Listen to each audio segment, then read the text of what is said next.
Good afternoon, ladies and gentlemen, and welcome to the official 24-hour C1 Citroen Racing Challenge here at Rockingham Motor Speedway with myself, Alex Goldschmidt, Scott Woodwist, Josh Penny.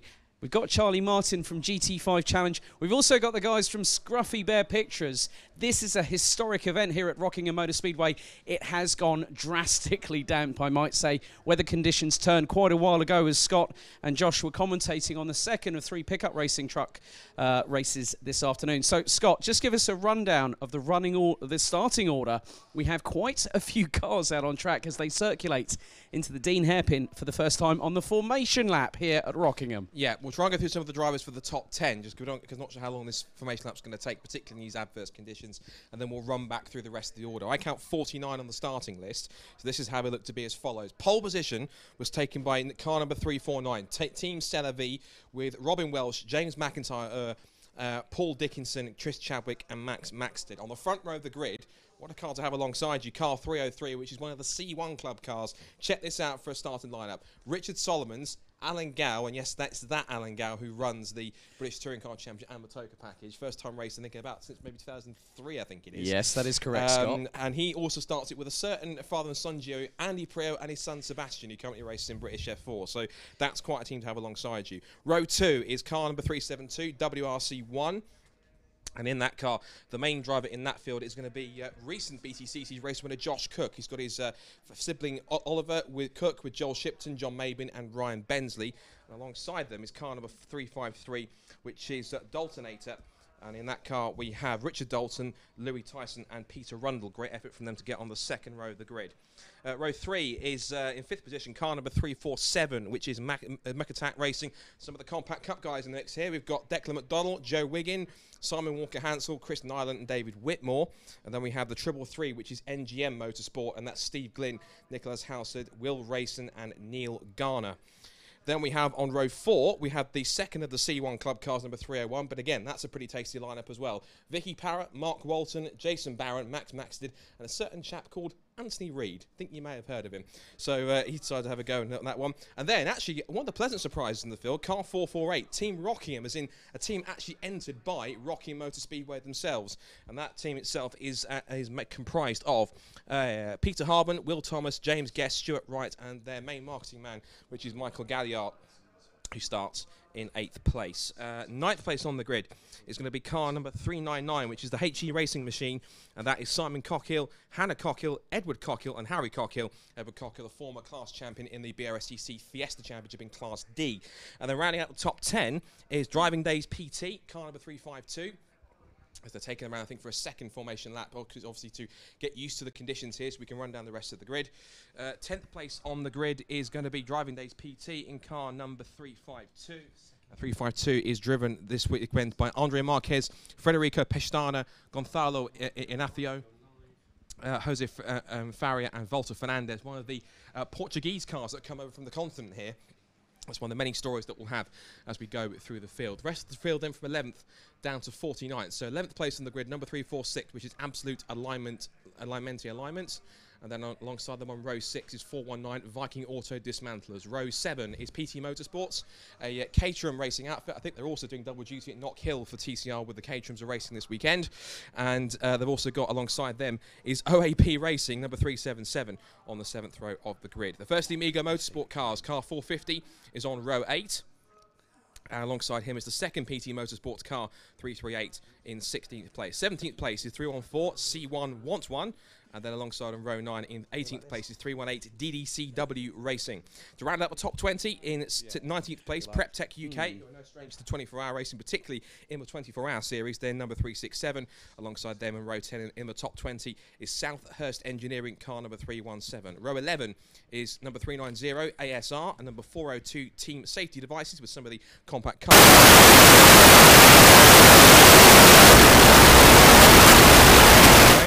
Then we have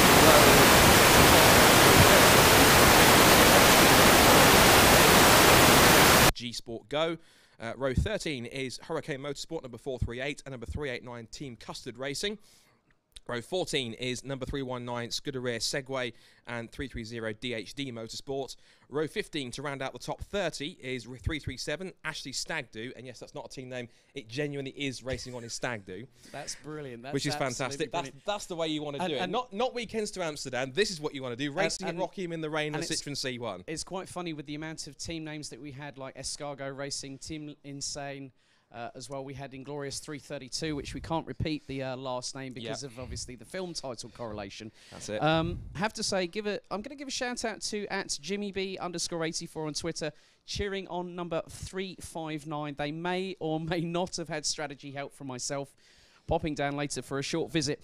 But let's give you an idea from a driver's perspective, because thanks to 4 of the teams, we have on-board footage, and I think we're going to switch to the pole sitter very shortly, which is the 349.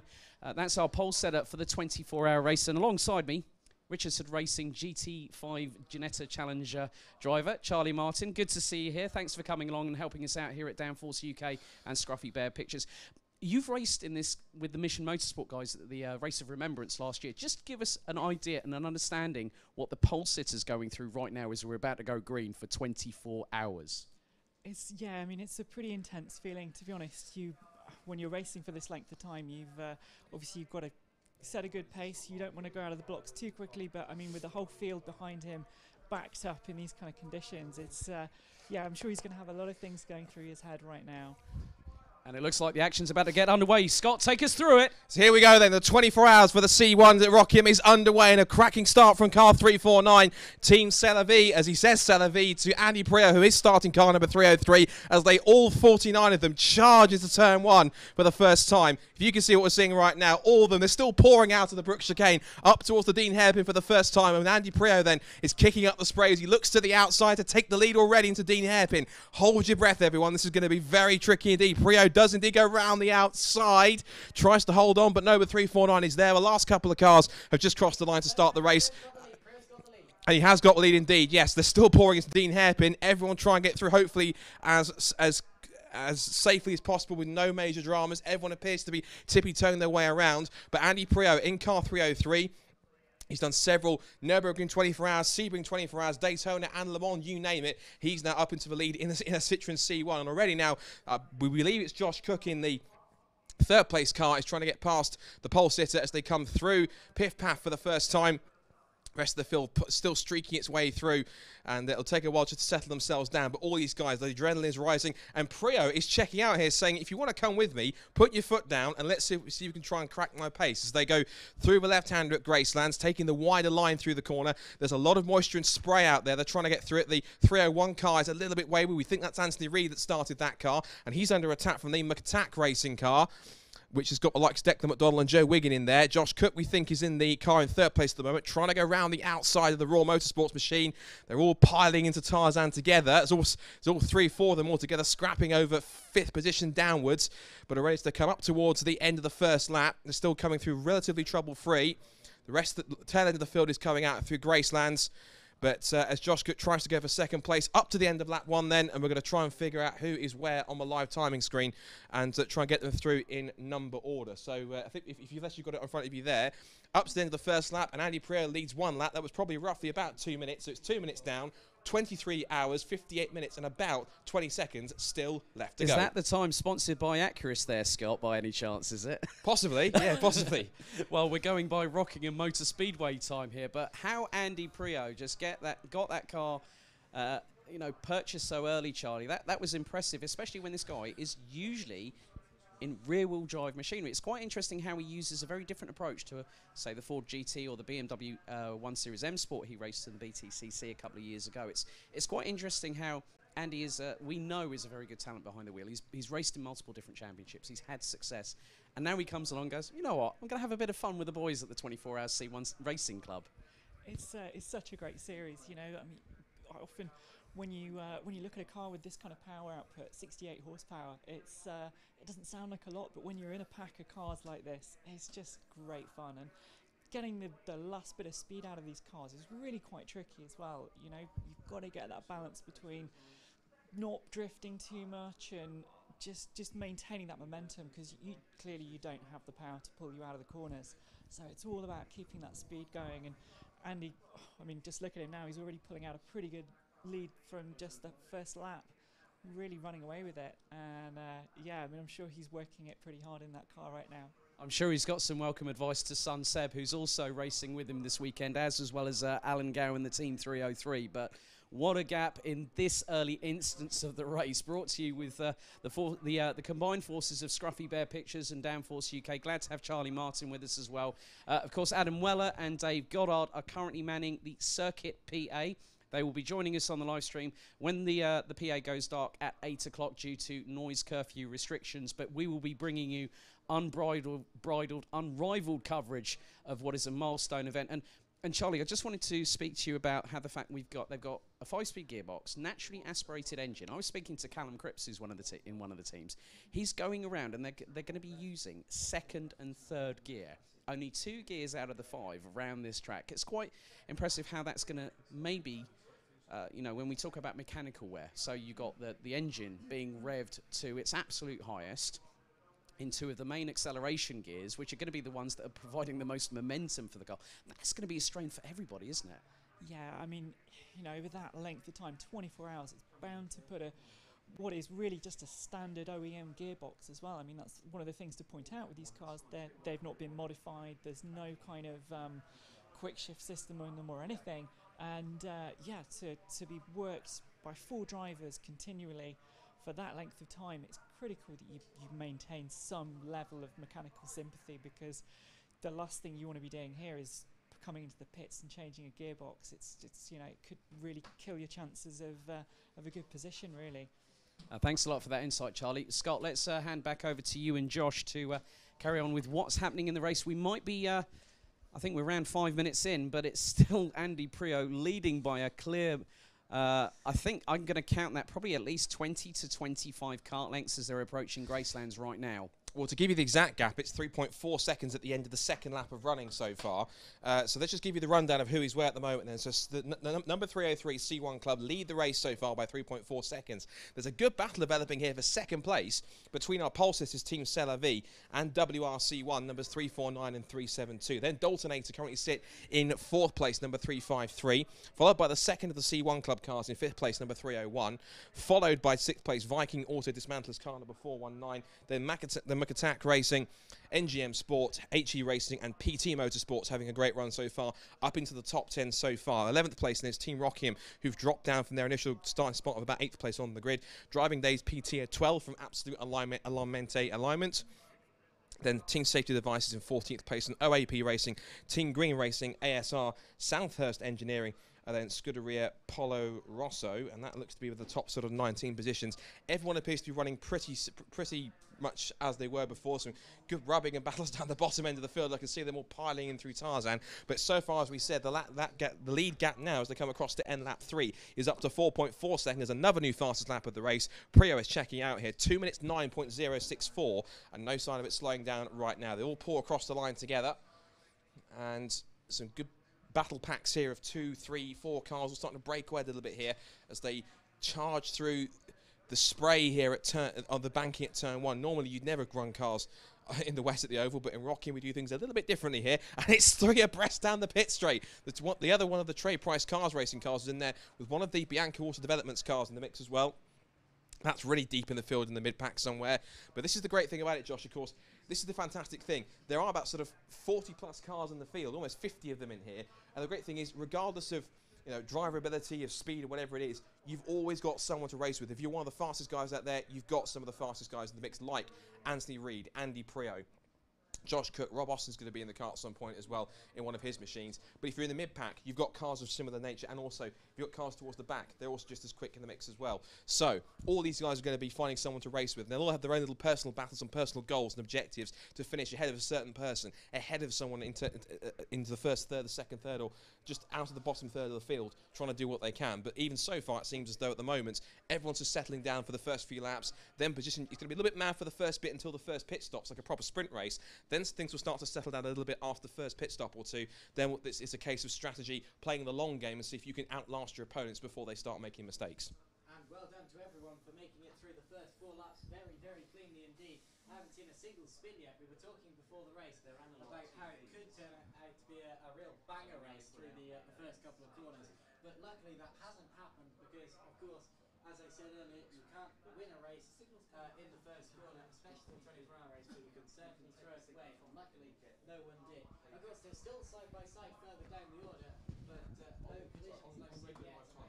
Hopefully, they haven't just cursed that all. So, Andy Greer leading us away in the C1 Racing Club Cup, followed by Team Sailor Lee and the WRC1 Daltonator and C1 Club. Those are the top 5 in this race. But of course, there is not much between them at all because it's very, very early in the race. And it's a masterclass from Greer. Just watching the 377 and the 346 going side by side down towards turn 1 that time around. That was for 14th position between Team OAP Racing and Absolute Alignment. So obviously, the first alignment has an E at the end. So okay, but anyway,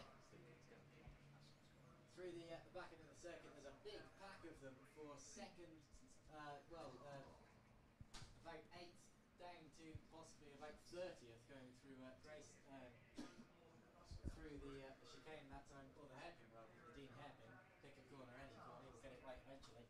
And looks to be the Team OAP racing car that still has the legs over that one. Of course, was fighting for it going down down into turn 1 for 14th, but still ahead for now. And still Prio's leading it away. We've got a yellow flag and a safety car. Now, who's been off?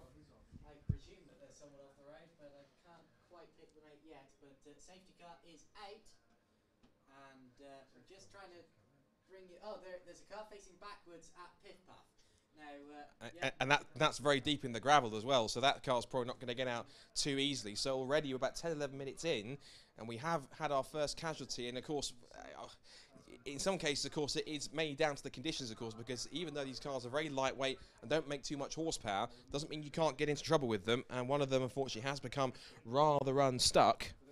So well, Scott, just looking at the times, DHD Motorsport 330 has just dropped all the way down to 49th, 24 possessions. So, yeah, I've got a feeling that might be them. Yeah, usually in the scenario when someone goes off and you can't tell who it is, I like to play the game called Spot the Car That Doesn't Come Through, or Spot the Car That Goes Tumbling Down the Timing Screens. So I think you might be onto something with that one, Alex. So if that is the 330 car, which is DHD Motorsport, that car has hit trouble already. Now that car is actually being run by Danny Cassar, Steve Cassar, Daniel Adams, Gary Barlow, not that one, and Alan Yearley. And that car, unfortunately, has become our first casualty. The recovery sort of pickup truck is there to pick it out of the race. The lights are still on that car, so they've got marshals attending there to try and get that car out. But like I said, 10 minutes in, and we do have our first safety car of the trade team Citroen C1 24 hours, the first ever 24-hour race in the UK for Citroen C1s, and there's 40 plus of these cars, almost 50 cars in the field here of all different sort of experience levels and team sizes, whether it's 3 drivers or even as many as 6 drivers in the field, depending. Usually some of the quicker teams will run with just the 3 team drivers, if not 4, but some of these slightly sort of less experienced teams that want to share the driving a little bit or make it more cost effective, they'll go to as many as 6. So it really is a fantastic way to go racing. And at the moment, the safety car has now picked up leader Andy Prio in car number 303. So his lead that he had, which was about roughly 5 or 6 seconds, has now pretty much all but been dissipated. And he now has to try and build it up all over again, because he now has the Cella V number 349, the Raw Motorsport boys. They are now having to get themselves back into a position where they can try and close back in. But I have to say they've done a cracking job to hold off the likes of Josh Cook and even as well, we think, Anthony Reid as well. Now, Anthony Reid's car is currently sat, from what we can see, I think in about 4th place. It's the white and black Nankang Tyres sponsored the car. I think it is in 4th place. Yes, it is. So the expected front runners are there, and they're obviously running as fast as as high as we'd anticipate them to. So looks to me as though that's a good start so far for Messrs Prio, Cook and Reid, and they're all now having to try and reassess themselves. But the adrenaline's been pumping for about, 10 to 12 minutes. Now they've got a chance to reassess and get themselves back into the groove now to hopefully get underway. Now, they're still trying to recover the 330 car. They've managed to pull it mostly out of the gravel, but they're just about there. So hopefully that car should be able to get back into its steam. It has. Turns its way out, and our errant, the errant of the litter, shall we say, has managed to rejoin the field. He is about a lap down now, but of course, even though he is a lap down, he's still got some, 23 hours and 45 minutes to recover that and try and get his way back up through the order. So let's watch the progress of that car through the field. That could be a story, provided it doesn't hit any more trouble, Josh.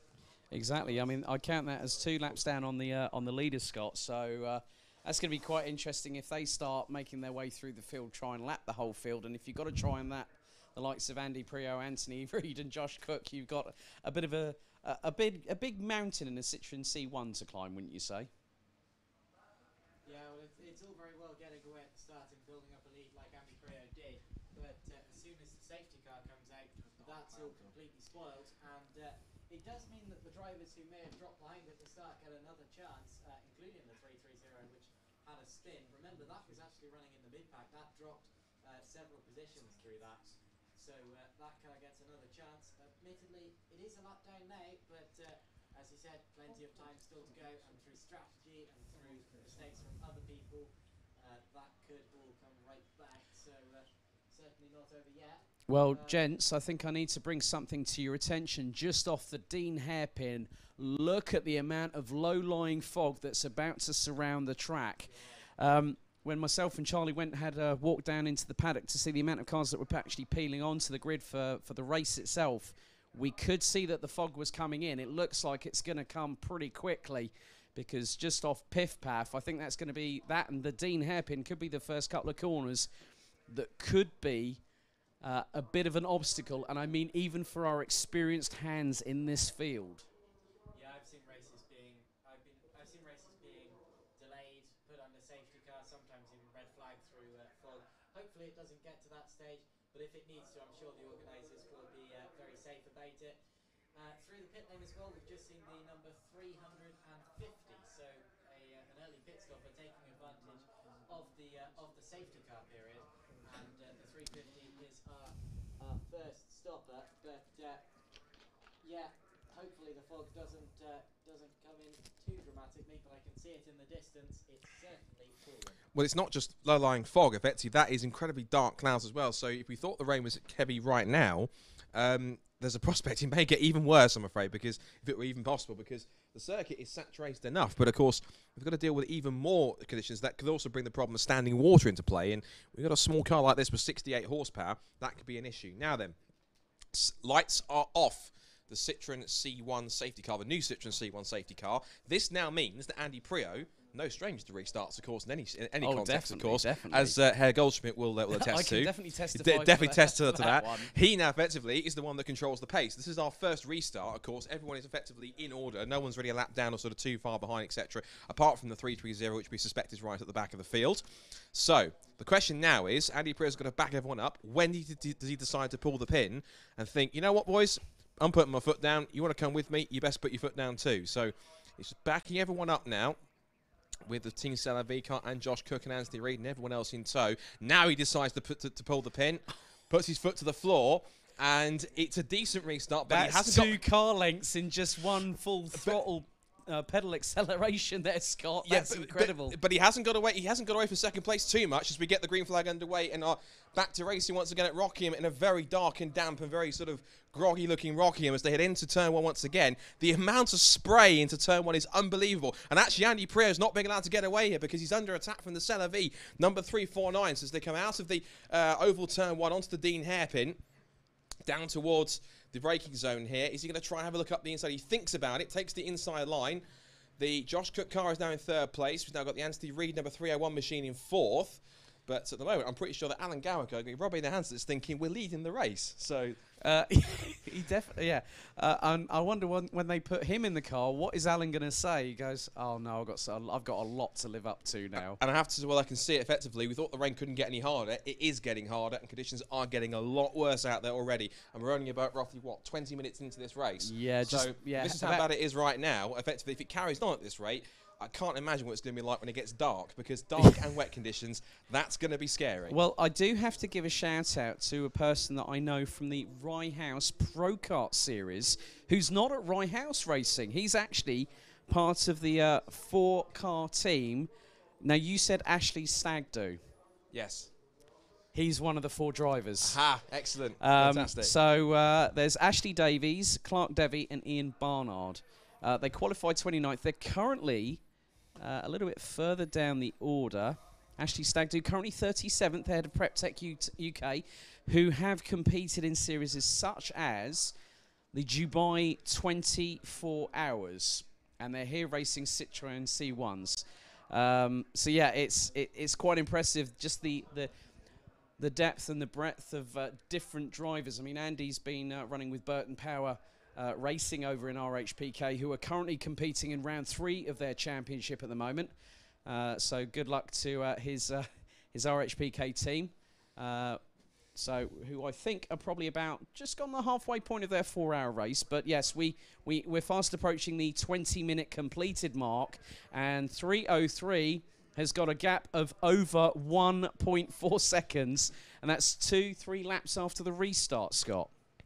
So as they're now they're back through turn 1, of course. That's the crucial thing. Of course, Andy Pryor is not hanging around here, especially in these awful conditions. Of course, some of these drivers who may be just tackling things for the first time, of course, having to deal with these poor enough conditions with in these kind of cars here. They've never even probably driven. I understand it was rather wet and treacherous last night in terms of how bad the conditions were, at least when we got to kind of evening and nighttime qualifying. Yes, Callum Cripps definitely described that in vivid detail earlier on this afternoon. Yeah, he was mentioning effectively how, I think was he coming out off of turn 1 up towards Dean, and then a few seconds later found himself with a car with his headlights facing him. And then also, before that, he also had 3 cars spinning out in front of him, and he still managed, despite the slight scare, to pick up 0.2 of a second on that lap. There you go. They say fear makes you drive faster, so it's obviously the case. Now then, leaders, heading through Piff Puff. Let's get the gap right now. So it's 1.4 seconds. Just to confirm the order so far, no real change in the running order for the top 10. It's still the 303 C1 Club car with Andy Prio, 4 times World Touring Car Champion at the wheel. Of course, three-time. I have to correct that. Yes, sorry, you are correct. 3-time World Touring Car Champion, 1-time European Touring Car Championship.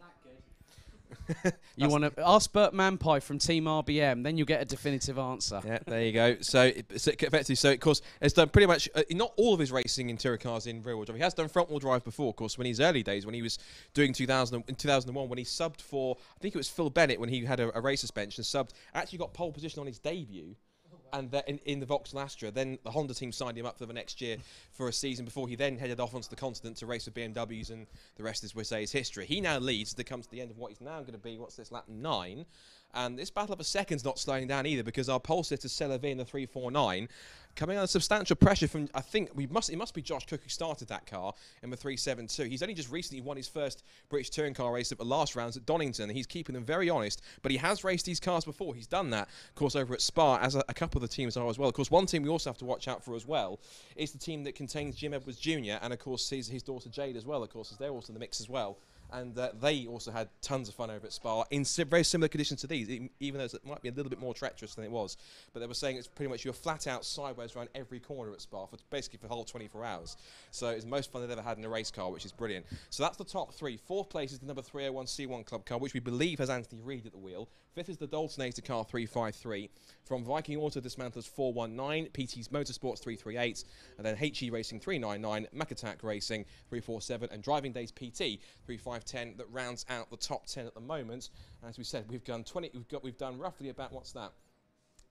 About 23 minutes down, only 23 hours, 37 minutes, and 46 seconds still to go. Not long then. Not long. No, only a short throw away, Scott. Yeah, absolutely. Now, what's intriguing here is that these top 3 are breaking away, whilst we've got a bit of a quintet forming here. That quintet being headed by the 301 Nankang tyre-sponsored car, and that is Anthony Reid's machine. He's now bringing with him, of course, Daltonator, Viking Auto Dismantlers, PT Motorsports, and HE Racing. They're all in the mix together, and there possibly could be a change imminently, because I don't think Anthony Reid's going to be prepared to stay there for too much longer. Also, that scrap's going on between, I think that's PT Motorsports, no, Viking Auto Club Dismantlers, and PT Motorsports are scrapping over 6th and 7th. But no change, although it might even change for second, in fact, because I saw that the WRC1 car was trying to get the undercut on Celavi as they came out of the Tarzan hairpin up towards the Brook chicane. Now, this is on the end of, I think, lap 9. And still, Josh Cook cannot seem to fire underway around the second place car. So you have to admit, in between two pros, effectively, this bunch of, I think, former BMW drivers are certainly getting the hammer down and showing what they can do at the wheel of this very well sorted out car. It's quite interesting. Oh, go on, Josh. I was going to say, fourth place got very close to the wall there, went very high on the exit of the final corner there, coming out of the Brook chicane. That would have been the car we expect as being driven by Anthony Reid. And I was wondering whether it would touch it, but not quite. I've seen a couple of cars actually doing that. There was one pickup truck in the race earlier which actually did touch the wall there. I didn't get time to bring it up, but yeah, they get very close there. The closer the better as you exit the final corner.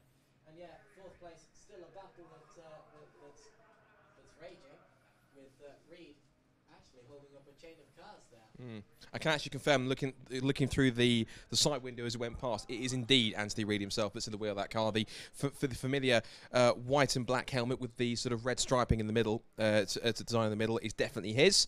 So he is at the wheel of the 301 car. He's normally used to things such as like touring cars and big powerful chevrons and all sorts of stuff, but he has been doing a little bit of club racing in recent few times. He's done some Fun Cup racing and endurance racing. He's also done some racing with the 750 Motor Club.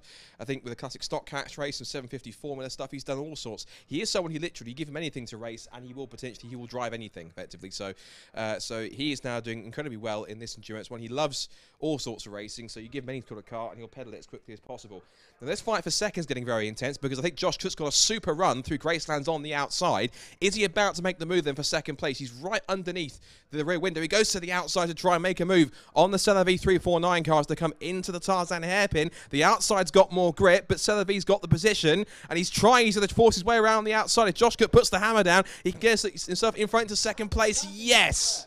He has got it done. So that is now Josh Cook in the WRC1 car 370 into second place. Now pole sitter is down to third. I would certainly not have tried that move. That was fantastic. Using the karting line to just find the grip where his opponent couldn't. Driving it around the outside of the Celavi car and through he goes into second place. Absolutely fantastic. And now, can he start to reel in the gap to Andy Prio? Prio hasn't got away like he did before, and maybe the 372 car can just start to reel it in. We don't know what his pace is like when he's released. This is the crazy thing, because all these cars are very similar, 68 horsepower, you really need to be sort of be able to really get the most out of just the little nuances in the car and get just about the right lines to get the advantage. Apart from that, within reason, everyone's relatively in equal machinery here, as now we see the Celavi car trying to go back around the outside, trying to do exactly what Josh Cook just did on the exit of Tarzan, taking that wider line. But he's now attempting to literally say that team's team name to them, which is Celavi. I'm out of here, trying to catch Andy Prio in front of me.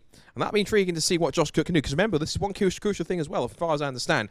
Josh Cook has done this. He's raced this car for 24 hours before at Spa. Andy Prio, with all the experience, he's done the Nürburgring, he's done Daytona, he's done Sebring, he's done, of course, Le Mans 24 hours and everything else in between, and the Spa 24 hours and all the major endurance races. He hasn't, I don't believe he's ever driven these cars, particularly around this circuit, for a 24-hour race. And I believe Josh has, and that might be the crucial advantage that he has, as already you can see Josh is pulling away now and starting to eat into the advantage that Andy Prio has. They make it through Gracelands, sticking to the middle of the circuit where they're just slightly off the racing line, but it's more sort of an optimal line. They're going all the way around to the outside.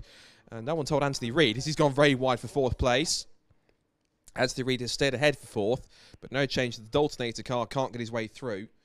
And you have to say, looking at the lead gap, Andy Prio, he's not getting away, he's being caught. There's a car that just pretty much stopped on the inside of Piffpaff there. Was stopped for quite a while, but has managed to find a place to rejoin there. It was a dark green car, and I'll keep my eye trained on it to see if I can spot who it was when it comes round. There's actually big damage at the rear of that car. So we've got a damaged car. There's been an incident there. The rear bumper is hanging off, and that could be our first proper collision of the day. Now, so that means we're looking for a car that's got a bit of a crumpled front end, so of course we'll keep an eye out for that one. Meanwhile, Andy Prio is not getting away. He's being caught by Josh Cook here. They come down through the oval turn 1. Now the gap across the line now, what's it now? It's down to 0.8 of a second with good reason. Fastest lap of the race. You thought that Andy Prio's personal best was good, to 8.304. Josh says, not quick enough. 2 minutes 6.977. That is a storming lap time. And Andy Prio, I never thought I'd say this effectively, he's in trouble. Yes, he certainly is, and Cook is coming. I said he might charge, now he's released, and you have to keep looking out for him because Cook obviously is quick in these conditions, and he is truly, well and truly going for it now. So watch Josh Cook. I'm just about to spot the car with damage as it goes past me. I'm wondering whether it's going to get. Oh, well, there Is it maybe that one? The but the 414 is the one that's got the actual damage to the rear of the car and to the front. So, and that car's continued on for a while. So maybe it's someone further up the field that's got some front end damage. So we'll have to wait and see if there's a crumpled bumper or something that's hanging off on the front one of the cars. Nothing too obvious from anyone just yet, unless someone's struggling around at the moment. I can't see anyone that's got too much of a problem. So unless there's these last couple of cars that are coming through the Brook chicane are going to possibly tell us the story, give us the answer. No one just yet. No, not even the car in last position at the moment is having any problems. I've got a feeling, Scott, we could be looking for more than just one additional car with damage. If that's had a front and a rear bumper incident, that's going to be 3 cars that are going to have damage in total. Potentially, yeah. And that midfield is very congested, so effectively it's not something that's a bit averse to happening, particularly in these early stages when you've got all the cars constantly together. Now, this battle for 4th will not calm down because Anthony Reid is still being put under massive pressure from both. If you scroll back up the order, yeah, I just scrolled down the order on the timing screen there to find out what car was involved. It was the 414, which is the Team Green racing car, running in 34th position.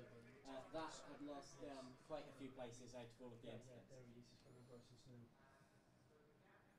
So just double checking. So it's Viking Automobiles and PT Motorsports at the ones. So Daltonator actually was in 5th, but he's had an off somewhere and had some problems. So that means he's dropped all the way down to 8th place. So that scrap is now between 419 Viking Auto Dismantlers and PT Motorsports, and that gap between those is roughly, there's about a second that covers all of them, a second to about 1.2. So our leaders then are now coming out onto Dean Hairpin. This is at the end of lap 13, onto lap 14, and Josh Cook is there, but not too much. I see a meatball flag, a mechanical warning flag. That will be for the 414 dragging its rear bumper. So the 414 is going to have to make an unscheduled pit stop due to that incident.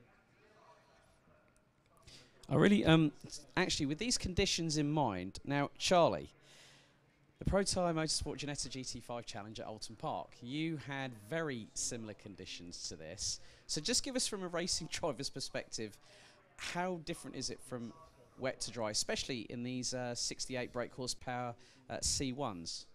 Well, I mean, the obvious thing is using the wet line, which often means, in most cases, means taking the outside line round the corner. I mean, the biggest thing these guys are going to be wrestling with is visibility when you're in a tightly bunched pack of cars, especially coming through turn 1 and down into turn 2 off the banking. Trying to pick out your braking point and where you're going to go, it's really hard work and quite stressful when you've got a big bunch of cars packed around you. I think the key thing here is just going to be not making mistakes. Really, it's so easy to go in a bit too hot, and suddenly you're losing a load of time on a big slide, or even worse, ending up in the gravel and having to wait to get dragged out. Something like that in a race like this, it's just the last thing you need, really. But I mean, we were here only a couple of weeks ago supporting the British GT Championship, and we had some huge amounts of rainfall. I mean, the practice session throughout the day, and it'll be interesting to see how these conditions develop this evening. We had some huge lakes developing, and, a lot of standing water, and it made things pretty hairy. In these little cars with little thin tyres, I think the drivers are going to have their work cut out, keeping the cars in the black stuff once the visibility starts to go and night starts to fall. I think they're going to have to keep on it to keep out of trouble. Thanks for that, Charlie. Really great insight there. Well, Scott, let's hand back over to you. Well, we just had our first pit call, which is heading out of pit lane now. It's one of the Amiga Motorsport cars, car 450, so that's now dropped down right the order. I'm not sure if maybe that's related to some of the mishaps that the 414 car has, because of course that car still getting the meatball flag, or the black and orange flag, for a technical problem that you must pit in to solve practically immediately. But we have now passed the first half an hour point, so we may as well give a very quick rundown of who is where. Half an hour gone already, so that's how quickly time flies when you're in a Citroen C1. So a quick update as to who's where then. Let's run you down the order. So after, we've now got about 33 minutes gone. The number 303 C1 Club Citroen C1 of... actually, the 414 kind of has come into the pit lane. He's adhered the black and orange flag. He's coming in, so we'll get to that in a moment's time. So C1 Club number 303 leads the race at the moment by 0.7 of a second from car number 372 WRC1.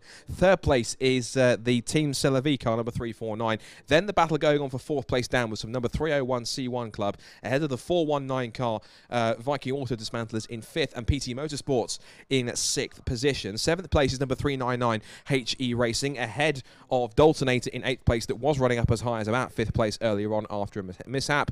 Then Driving Days PT in ninth place, number 352, and then a good start so far from Team Safety Devices. They're up to 10th position in car number 402. They've cracked the top 10, and they're actually lapping relatively quickly ahead of the cars in front of them. They did a 2 minutes 9.571 last time around. They're actually lapping quicker than the next three cars in front of them, so actually they could be getting as high as 7th before they start to hit a bit of a wall with some of the faster machines in front of them. 11th place is car treble 3, which is NGM Sport. In 12th place is number 310 Scuderia Polo Rosso. 13th place Assetto Motorsport 359. 14th place, number 390 ASR. 15th place, Muckatak Racing 347. 16th place, Team Rockingham. They slipped down the order from when they started in 8th place. They're down in 16th, number 448. Then 377 OAP Racing. Bianca Auto Developments in 18th place, number 3131. Then 345 is Emax Motorsport Limited in 19th place. And then I need to figure out how to look down to get to page... oh, hang on a second. There we go. Because I believe Anthony Reid has lost it. So let's, so 20th place is C1 Racing. Let's see if we can find off battle for fourth then. Whereabouts have they got to on the circuit? They are currently, I think, making their way. There's a couple of sideways cars exiting Dean Hairpin, I can see that as they go through. Even a Citroen C1 you can get a power slide on. So where are our leaders then as they come? Let's have a look, scout around, see where they are.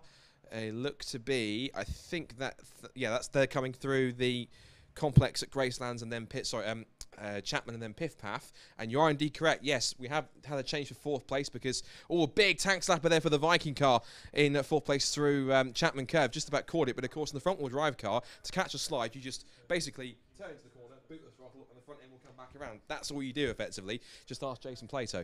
Anyway, he did. Well, you could ask Charlie Martin as well because she's here as well. Yes, absolutely. About 2 or 3 minutes ago, I saw a spin at the Dean Hairpin. It was the number 330 that went around there, but that recovered quickly, and no real yellow flag was even called. That's the car that spun. I think that's the DHD Motorsports car that spun earlier on. So that's their second spin that they've had. Thankfully, this time not in the gravel, so they're going to now obviously try and recover. So what was a tricky start to the race has become slightly worse. That's a Hamburg car. All right, well, it's still running, and this time it didn't bring out a safety car, so that's good. But needs to stop doing that, needless to say. But here come our leaders again. It's still pretty steady, the gap between Prio and Cook at the front of the order, and then following them in third place now. In fact, is there a lap car between them? Yeah, I think. Yeah, I don't think the Team ASAP car is actually fighting these cars. But fourth place now, of course, the Viking car ahead of the 301. Actually, Charlie and I have just been having a really, really funny discussion, and this is to do with the particular race that she was competing in. In a Citroen C1. Now, I couldn't believe my ears when you said, what was the pace car? A Jaguar F-Type. And you just told me that they had to slow it down because no one else could keep up with the pace car. we were flat to the board on the safety car laps, and yeah, it was quite tricky trying to stay in touch with the pace car. We did have to tell him to back off a little bit. It's a bit of a reverse in the 1990s Formula One when Ayrton Senna famously told the safety car to speed up. So back in the 1990s, and now we have Citroen C1s where everyone's saying, "Come on, tell the F-Type to slow down, please." So that's the reason why they brought the C1 in for the safety car. Exactly. So they can keep up with it. So, and of course, and it's free promotion for Citroen as well. So it makes sense. So. Let's just try and find where we've got. Now, our lead battle hasn't changed at all because it looks like it's a bit of a stalemate between Prio and Cook at the moment because that gap is now currently, if we try and find it at the moment, I can never seem to work. Right. Alex, all I'm going to say is it's 2 fingers to scroll up or down. So there you go. It's all about 2 fingers. Right, okay, excellent. Yes. So the gap is 1.3 seconds. Now, last time around, it was very close in terms of lap time. Both of them did 2 minute 6s, so they are the class of the field.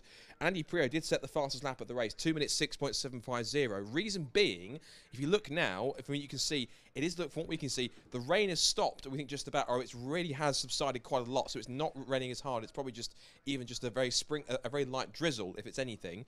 And the circuit, because of that, effectively, because it's like 40 plus C1s going out there, not only is there probably going to be a dry line appearing, but also as well, it means that effectively these guys are going to be able to lap faster and faster through these conditions, particularly with the narrow tyres, because the narrow tyres will cut through the water just much better in some cases, and there won't be sort of too much scope for any water to getting under it in any potential opportunities for aquaplaning. Now, the Viking car appears to have really he's really pulled away from Anthony Reid. He's now coming under threat from the 338, which is PT Motorsports, and the Viking car did drop down the order very briefly before he then went down to 419, so he's now back up to 4th place now, so no real change at the moment so far. Lap time wise for the leaders, pretty much virtually identical lap times for the 2 of them. The only difference was literally 0.02 of a second in favour of Prio, so both did a 2 minutes 7.1, but it was a 1:46 for Prio, 1:48 for Josh Cook at the moment, so still these two continue to circulate around with a gap of about 1.3 seconds. But so far, nothing changing so far as we now look for where they've got to. They're currently actually come out through the first little bit of lap traffic that they've managed to find now. And looks as though I can see the Viking car's got past a lap. He's trying to get past one of the bits of lap traffic. He's managed to pretty much just literally jump out of the way.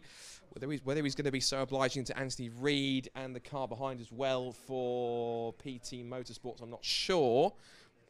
It's going to be tricky, but he'll try to go around the outside of pit path now as they turn their way through the left-hander. He tried to get through. I think he might have got a bit of a slide on. And now as they come down the straight, he's having to defend now from the PT Motorsports cars to come up towards Gracelands. Tries to squeeze his way up the inside, but there's no room so far. He might be trying to elbow him out of the way if it's possible. But Anthony Reid's not one to suffer fools lightly, and he will not give his position up without some sort of a fight. I can guarantee you that. And he hasn't, because now down towards Tarzan, he has managed to keep the 301 car in front.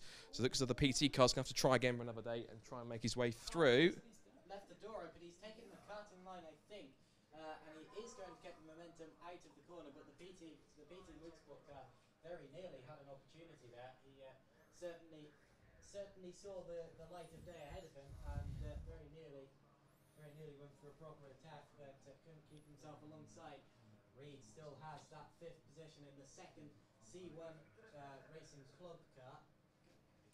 But, well, does always take a very wide line through the final corner there. It's a bit scary sometimes, actually, because you see him heading towards the wall and you think, whoa, has he flat-spotted a front right or something like that? But he always seems to just about make it in time to avoid the barrier.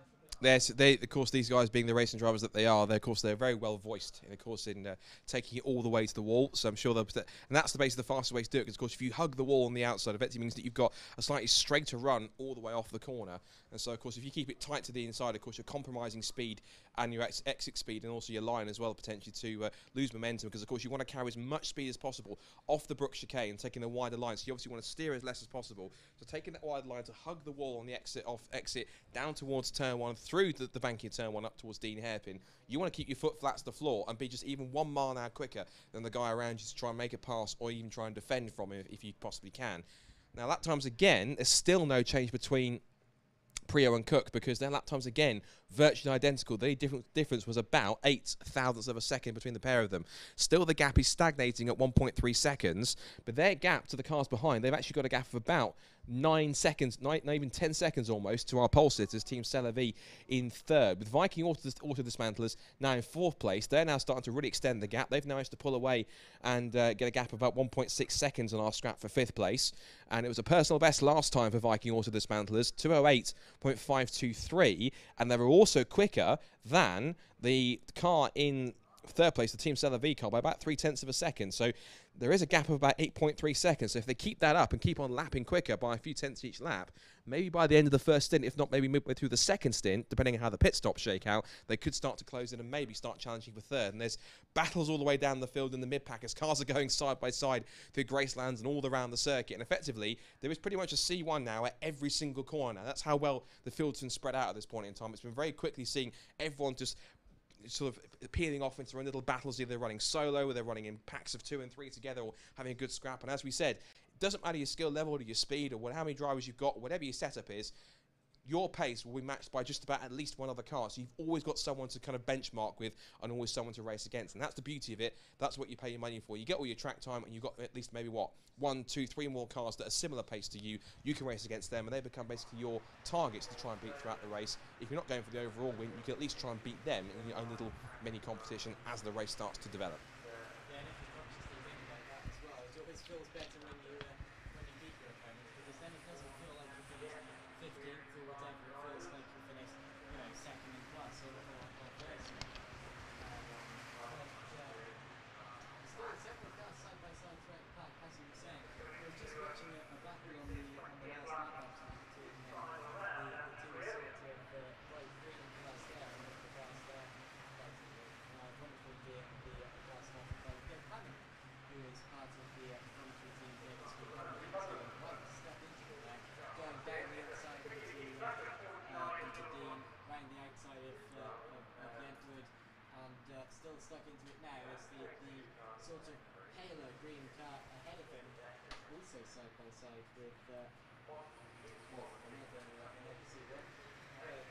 But yeah, all throughout the field there are cars side by side as Anthony Reid still getting involved with the Viking car and the PT car.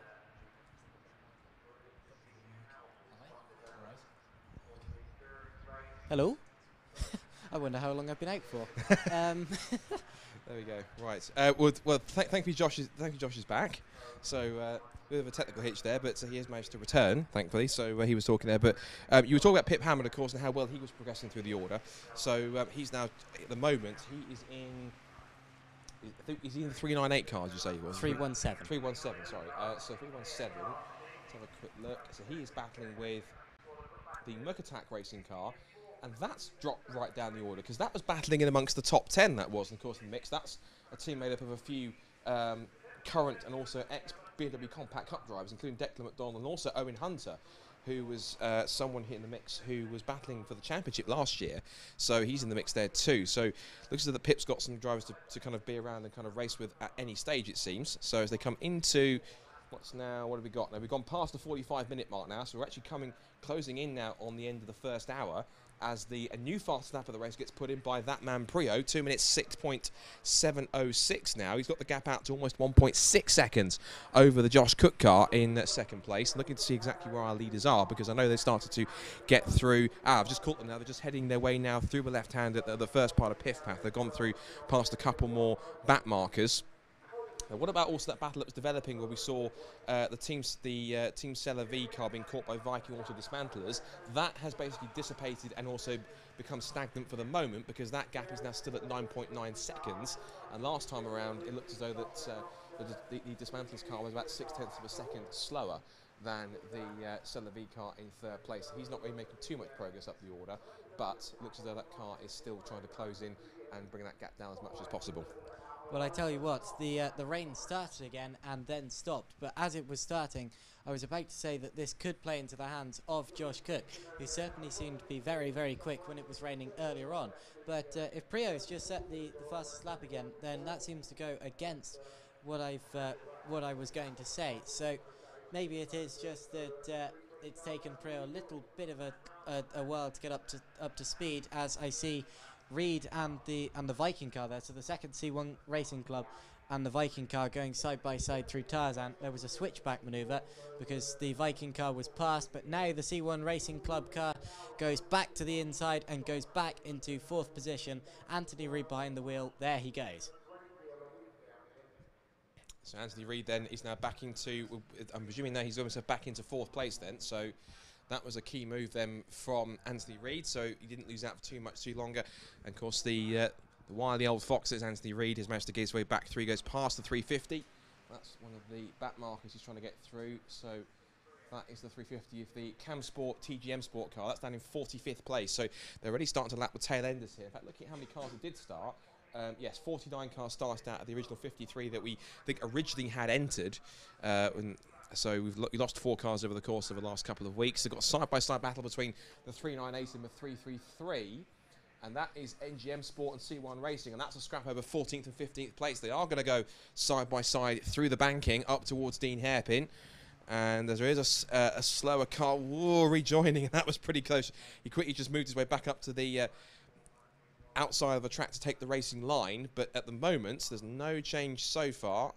I think there has possibly been a move into Dean Hairpin, but as that continues to rage on, looking at our leaders, again, there's no change in the order so far. Although last time Josh Cook did set a personal best first sector, which brought a gap down to 1.4. It's kept it at 1.4 seconds. So at the moment, this time, Josh, both Preo and Cook seem to have the measure of each other as they go through. And just very quickly, we've also got a pit caller, and that is number 367. And that is going to be, if we look, 367, that is the Prep Tech team car. That was running about 38th place. So that's coming in for what we believe possibly could be its first scheduled stop. So the first couple of pit stops are making their way now, making their way along this race now as we get into towards the end of the first hour, with just about 11 minutes still to go until we hit 1 hour down in this first ever Citroen C1 24-hour race, the first ever 24-hour race to be held here at Rockingham Motor Speedway in Corby. We are 49 minutes into this race, so it's a little bit early for pit stops, but I was expecting them to start coming in at around the 1 hour mark, so it could be that that this is just a slightly early scheduled pit stop. Maybe that's because of the weather, of course. Maybe they've decided to switch their driver stint lengths around because of this weather. I know that whenever I do endurance racing on the simulator, I always tend to give my teammate the rain stints because I'm simply not very good in the rain. But anyway, still a big clump of cars coming around onto the back of the circuit. That's being So yeah. just quick looking at that. Looks to me as the team either they put some tape on that car, or they've actually sort of just cleaned up the right front of that car. So either something they was trying to, either they made a change to that front right, or something's happened. Just looking through the binoculars here, just at the team, and they are sort of still discussing about what's going on. But as far as I can see, 370, 317 and 322 just went 3 wide on the straight, and I believe it was the 322 who managed to pass both of them there. He was just behind them. I know the 317 is the car with Pip Hammond behind the wheel. But I'm not sure about the other two. But they're still battling. There's more moves going on ahead there into Dean. There's still some work going on the 367 car. For a moment, I thought it had a look about it that was going to be pushed into the pit box, but there's still some work going on. Yeah. I think I think that they've finished the work now. The car heads back out again, so Prep Tech send their car away. But they were sort of running right down towards the bottom of the top 40, so they've run all the way down the order. I think they've possibly even had a lap put on them now, so they've now got some work to do to try and claw their way back up through the order. And these guys, of course, are no strangers to the 24-hour races. They race regularly. I think a Clio in the 24-hour series do Prep Tech, so these guys know their stuff. They're no strangers to front-wheel drive cars in long-distance races, and so they've applied all their knowledge and expertise to this car. Now, what's intriguing now for the battle for the lead is that Andy Preo, through the traffic, has started to escape away from Josh Cook. The gap's now 2.2 seconds now at the head of the field. Last lap around, Cook was down by 0.7 of a second. 2 minutes 7.0 for Preo through the traffic, and then 2 minutes 7.7 for Cook on that lap last time. There's also a personal best set in 4th place for the C1 Club car, number 301. That's Anthony Reid's car that comes across the line now.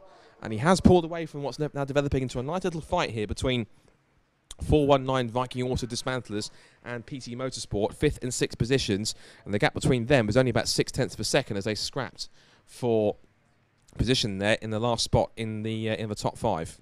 Not much of a difference between Daltonator and Assetto Motorsport for 8th position either. That's about 0.7 of a second. And don't overlook Scuderia Polarosso. That's difficult to say after just having come from watching Formula 1. And Team Safety Devices is just ahead of Polarosso, not Toro Rosso, Polarosso. Got it. Just don't forget, Josh, they're not Honda powered either. Of course, yeah. Citroen. Yeah, Citroen powered. There you go. Obviously, but right, Polarosso. I'll get that. Right. So a couple of battles up the front of the field, which are still very close. We've got about 3 separate scraps within the top 15, and by scraps I mean properly bumper to bumper.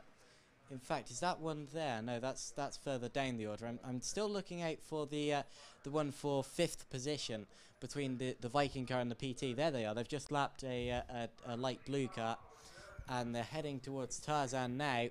The PT car's been hanging behind the Viking car for a couple of laps now, not being able to get close enough, but certainly has been looking racier and more aggressive. And in terms of the lines as well, that's certainly an attacking line he just took.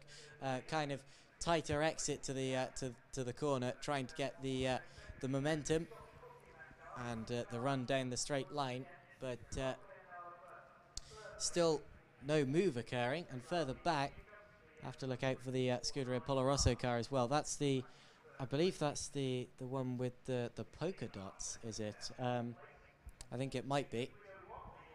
That would be the number 310, which I think sounds about right. But yeah, it is indeed. So the Scuderia Polarosso car just behind the Team Safety Devices 402. They've just gone past us right together, and just behind another car as well, who I believe is on the same lap. So that's a 3-way scrap there for 9th, 10th and 11th. Very, very close. And as they go down towards the Dean hairpin, this could all change here. And 9th place is dropping, I think.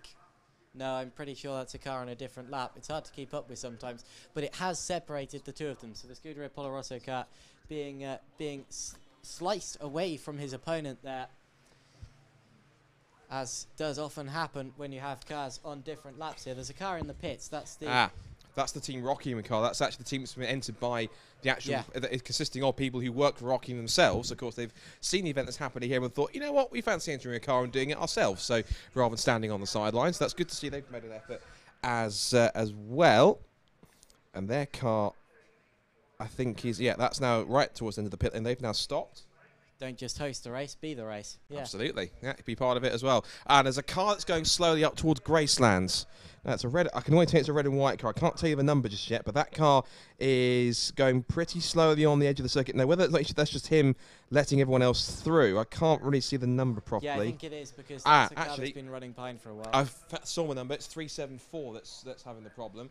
374, if we bring him up on the screen They've here, been running near the back for a while. So. That's Midway Motorsport, who are currently sat in they were sat in 42nd place. So Midway Motorsport, seems to be as though either they're having some troubles, although their car does appear to be getting just about up to speed again. So my prediction was potentially, maybe because they're quite down the order, they're just letting some of the faster cars, because that's quite a gaggle of cars around the top of the top 20, in the top 10, top 20. So my suspicion is that potentially that was just him letting the faster cars through and keeping out of everyone's way, because he's gone back up to speed now, and looks to me as though he's now sort of without too many, if not any, problems. So that was simply just him just being a good lapped car, respecting the blue flags and letting everyone that's faster through, so he holds them up and costs them minimal time. Pit stop now for the number 433. So the number 433, I seem to remember that car was running sort of near the front. It was not. It's Team Cobra that's coming to the pit lane, so that's them in the pits as well. So they were already 2 laps down, so I was picturing the wrong car. Yeah, it's Team Cobra running in the 40s in terms of positions, and just making their first scheduled pit stop. I assume it's scheduled, but just quickly, Josh Cook has decided he doesn't want to sit behind Andy Prio for too much longer, because he's now put in another new fastest lap of the race. He's dipped it down to a 2 minutes 6.403, and he was 0.6 of a second quicker on that last lap than Josh Cook. And actually on this lap now, effectively, I think he's at the fastest sort of speed, if you like, average speed through sector 1, and he was actually 0.2 of a second quicker on that lap as well. So Andy Prio then is now starting to be caught a little bit more by Josh Cook as they come down towards the complex. But actually, they're nose to tail now. This is nose to tail for the lead. So Andy Prio has really been caught by Josh Cook through the traffic as they come to the Brook chicane. Through the Brook chicane, it's Prio and Cook basically together, and they're in and around lap traffic now. And actually, looking at the sector times, Prio lost 0.6 of a second through the second sector alone. So Prio, I don't want to say he's in trouble, but he's in danger now, possibly losing the lead now to Josh Cook, who's been pursuing him now for the last, 30 to 40 minutes. They go past the 414 that I think has now had its bumper either retaped on or a new bumper that's been put on. They both go past, Prio goes past the 414. Cook hasn't made it past just yet. Last lap time by, it's change of 0.3 of a second. Now that's a good sign, these quick laps. It shows that the track might well be getting faster, and that proves that, well, we were hearing earlier that the track is one that dries really quite quickly, and it might well be the case, because it hasn't long stopped raining, and in fact it still hasn't stopped raining. I can still see the drizzle outside, so maybe it's not that the track's getting better at all.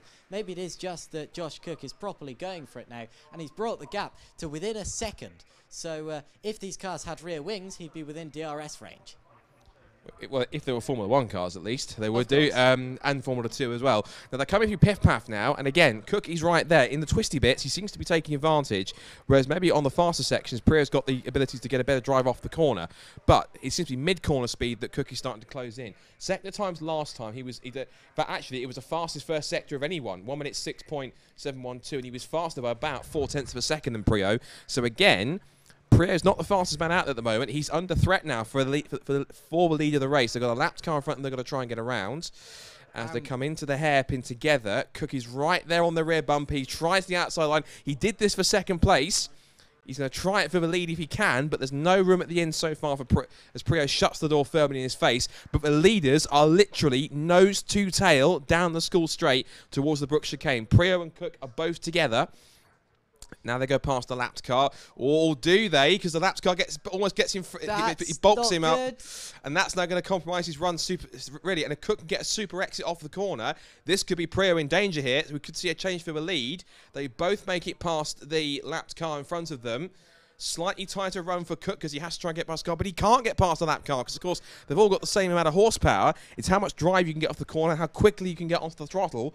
And Prio's now got clear air, but Cook has got the tow from the car in front. That may help him as they come through the banking of the turn 1. He's trying to look to the inside. You thought with blue flags you'd lift off a little bit, but I guess with a C1, you just keep your foot to the floor, and you think if you lift off, possibly that might transition weight to the back and possibly unsettle the car a little bit. There's another lapped car in front of them there, so that he's going to have to try and get out of the way pretty quickly, unless he could be compromising things. Wider exit from Dean Hairpin for Prio. Tighter run for Cook. The car that didn't want to get out of the way there was the Scuderia Segway car, so obviously just didn't want to get out of the way, and that's a tough situation for the leaders. But we've had a couple of changes up the front. We've had team safety devices and Scuderia Polarosso both passing the HE racing car, the number 399. So the 399 dropping a couple of places, and of course that means that the Scuderia Polarosso car also got past the Daltonator, because that was behind before. So HE Racing, the 399 car, losing 2 places in 2 laps. Now then, past his next lapped car. Cook is back there again. He's he's right underneath him. The lapped car just completely dives out of the way. I'm not getting involved in any of this. I'm going to keep quite clear of the leaders, thank you, and let them have their own scrap. And Cookie's there again. Prio's mirrors will be full of the red and white car of the 372 behind him. Cook likes the wider line through Tarzan because he's made it work before. Oh, and Prio's gone a little bit too deep, possibly into Tarzan. Is that the mistake that Cook needs? He's now possibly going to try and get his nose alongside him as they come down the school straight up towards the Brook chicane. And now, as we've now gone past, we've now literally just gone past the first hour mark, about an hour and 15 seconds in, so an hour and 90 seconds in or so.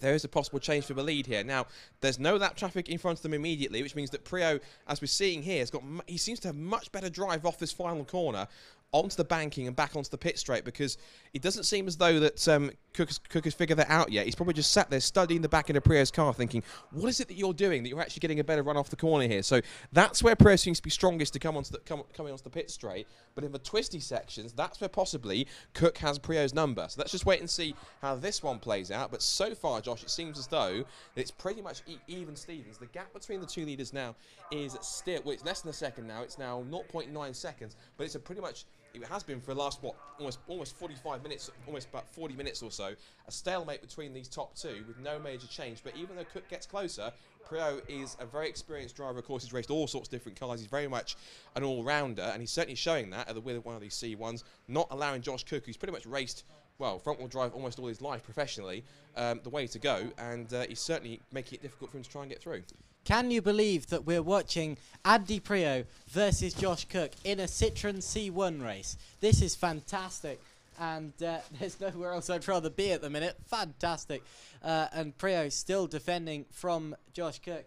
Cook, of course, getting closer and closer, but now it seems every time he gets within a second of a buffer, the gap just stays steady as Prio responds to it, and Cook just can't find a way through, and that tends to be how it is. But so long as there's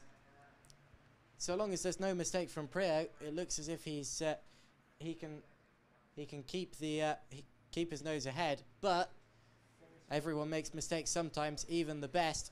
Even though Prio might well be the best, it's certainly not his race in the bag at the minute this early on. And of course we've seen backmarkers getting involved as well before, as we're just looking at is that the 406 in the yeah, that's the Misty racing car that's coming to the pit lane, but it's, we think, possibly first scheduled stop, so that's coming in, and there is still rain out there. It's not as hard as it was before, but it is still enough to warrant the wipers out here. So as they come off the corner now, Cook's run off the corner here was a little bit better than it was last time. Across the line they go.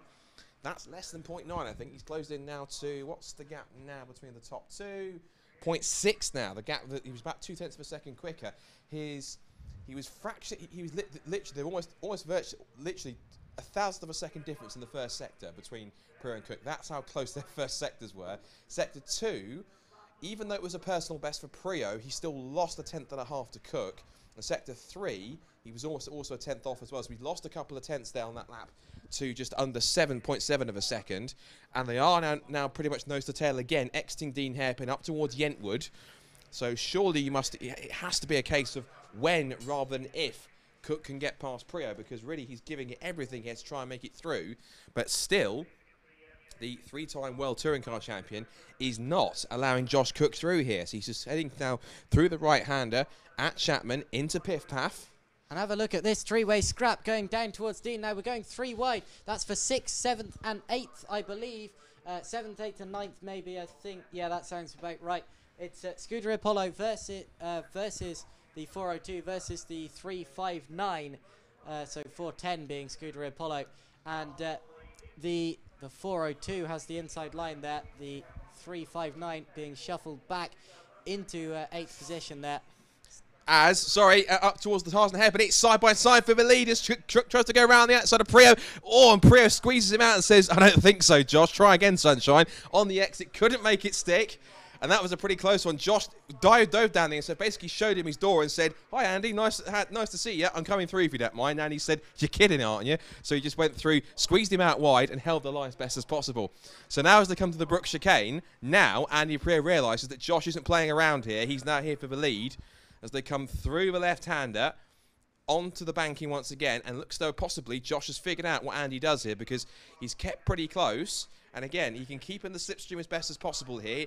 They stick to the wall as much as possible to negate any of the air effect on the right-hand side, and just let the car then just sweep as fast as possible through the left-hander. And Cook is in whatever kind of a slipstream he can pick up from Prio in front in these wet conditions. The small amounts of spray that are coming off the back of the car will sort of negate any sort of slipstream he can possibly get, because of course they cause a lot of turbulence, a lot of disturbance in the slipstream that's there. Past has gone Celavi in 3rd place, and then waiting for the C1 club car to come through, which it is now. And this battle is still going on between these guys behind him, with the Viking Auto Dismantlers in 5th place, PT Motorsports in 6th, from Assetto Motorsport, Team Safety Devices, Scuderia Polo Rosso and HE Racing that round out the top 10. Leaders are now heading through the right-hander at Chapman. They've got another lapped car to contend with here. And they've always a bit of a bugbear, and he gets a little bit sideways in front of the two of them. And that might sort of possibly compromise Priya, might force him to back off a little bit, because he doesn't want to get involved. In fact, maybe that he saw the leads behind him and went, oh, I'm getting out of here. I'm not getting involved in any of this at all. So as they come up towards the left-hander at Gracelands, Cook is still there, and he may try for a second attempt here. He may go to the outside line because there's a little bit more grip. He's thinking about it. The lapped car is there as possibly a bit of a compromise. Which way the car's got to go? He's got to stay where he is and let the two faster cars go around him. They both choose the inside line. And Prio just about holds on. The lapped car gives way to both. That's smart driving. Well done. But he may come back on the exit, because the lapped car's not finished. He's going to try and pull alongside. And Josh thinks, what are you doing? I'm battling with Andy Prio here. Don't try and compromise my run for the lead here. So as they come down towards Brooks chicane, still no change between Prio and Cook as they turn into the Brooks chicane here for, what's this now? This is now the end of lap 31 this is going to be. Then 31 laps in what's that, just about an hour and 8 minutes. So that's pretty interesting. So they're probably going to end up doing about maybe over, 600-700 laps, I think, in the end, which is going to be pretty incredible. So, or they might even get even quicker if this starts to dry out a little bit more. Lead gap now is literally a fraction under 0.8 of a second. No real change in lap time. And Prio was 0.3 of a second quicker, maybe due to the fact that they had to try and get around that back marker, and Josh probably wouldn't have appreciated being compromised a tiny bit, especially when the back marker started to pull alongside him to get him back in. He must have thought, what on earth are you up to? Absolutely. And the battle that was a 3-way battle for 7th place is now a 4-way battle, because HE Racing is also getting involved, less than a second behind them. I'm just looking at the timesheet again. It's Assetto Motorsport ahead of Team Safety Devices, Scuderia Polo Rosso and HE Racing, and every time they go past, they're absolutely together. In fact, they're going past right now. Scuderia Polo Rosso appears to have pulled out a bit there. And Team Safety Devices has passed Assetto Motorsport for 7th, so there was a pass on that lap. But I want to keep watching the leaders here, because surely Cook is not done with Prio just yet. And the funny thing was that the car had just lapped. They got sideways in front of them a lap ago. It's done it again. It's up at and a huge slide for Prio. That was great car control then through Gracelands, 4-wheel drifting the entire way through the corner. And the lapped car also did that same thing as well. So there's obviously pretty tricky out there as Cook again thinks about looking to the outside line. Prio's got the inside covered, and a big slide again from Prio. The back end's gone again. So this means that possibly Prio could be in trouble here. If he can't get a good enough exit, he may have to try and defend that outside line down towards the Brooks chicane. We're on lap 32 here as they come down towards the complex here, and Cook tries to look down the outside, but there's no room at the end as Prio shuts the door and turns in left, then right, then left again, back onto it. That possibly, I don't know if that's compromised his run off the corner, but they're holding station pretty well here as they come off onto the banking. And Cook is still there. He hasn't lost too much time here. Let's look at the gaps to come across the line. This is the end lap 32 here at Rockingham. It's almost as close as it has been before. It's now it's just over half a second. And the lap time last time, Cook was quicker by 0.3 of a second. So this is looking pretty racy here for Josh. So he heads now through the banking, through oval turn 1, up towards the Dean hairpin. And so far, no movement just yet. But as they come into the Dean hairpin again, no change, I don't think. No, so Cook's not close enough to make a move here, but we know how strong he is in these twisty bits here on the infield of the circuit. So, and of course he likes the complex at he likes to move at Tarzan. He likes to take the wider line through Graceland. He likes to take the outside line at Tarzan, where there's more grip in these slightly more treacherous conditions. But even though it's slightly intermediate and there are still wipers going here, the track is sort of, it's starting to get a little bit better. There is either that or it's stabilised in terms of how wet it is, because yes, there's some 40 plus C1s going around clearing the water as much as possible, but maybe sort of whatever they're clearing, the light drizzle that's also there is also sort of replenishing what's being sort of dissipated into the air. So maybe there's not really too much change in terms of the track conditions, because the amount of drizzle that's coming down is enough to negate how much is being taken away from all the cars setting lap times and trying to form the dry line. Maybe that's the possibility. Yes, certainly. And again, Cook gets a better run out of Gracelands to Prio, and they're going to be right together down into Tarzan as they were last lap. Of course, last lap they were closer because Prio had a proper slide, but Cook still right with him. And look at this, they're actually pulling side by side through Tarzan, but a better run out of that from Prio keeps him ahead and gives him the advantage. So Prio still leading this race from Josh Cook, but very close. We're going through the Brook chicane again. This will be for the 32nd or 33rd time, and after an hour of racing, an hour and 10 minutes of racing, you still don't know which direction to look, but the direction of the leaders has to be the right way, because they're still together as they head down the straight. It's still not close enough for Cook to have an actual challenge for the lead, but he's certainly been pushing for it, and he will continue to push for it, I'm sure.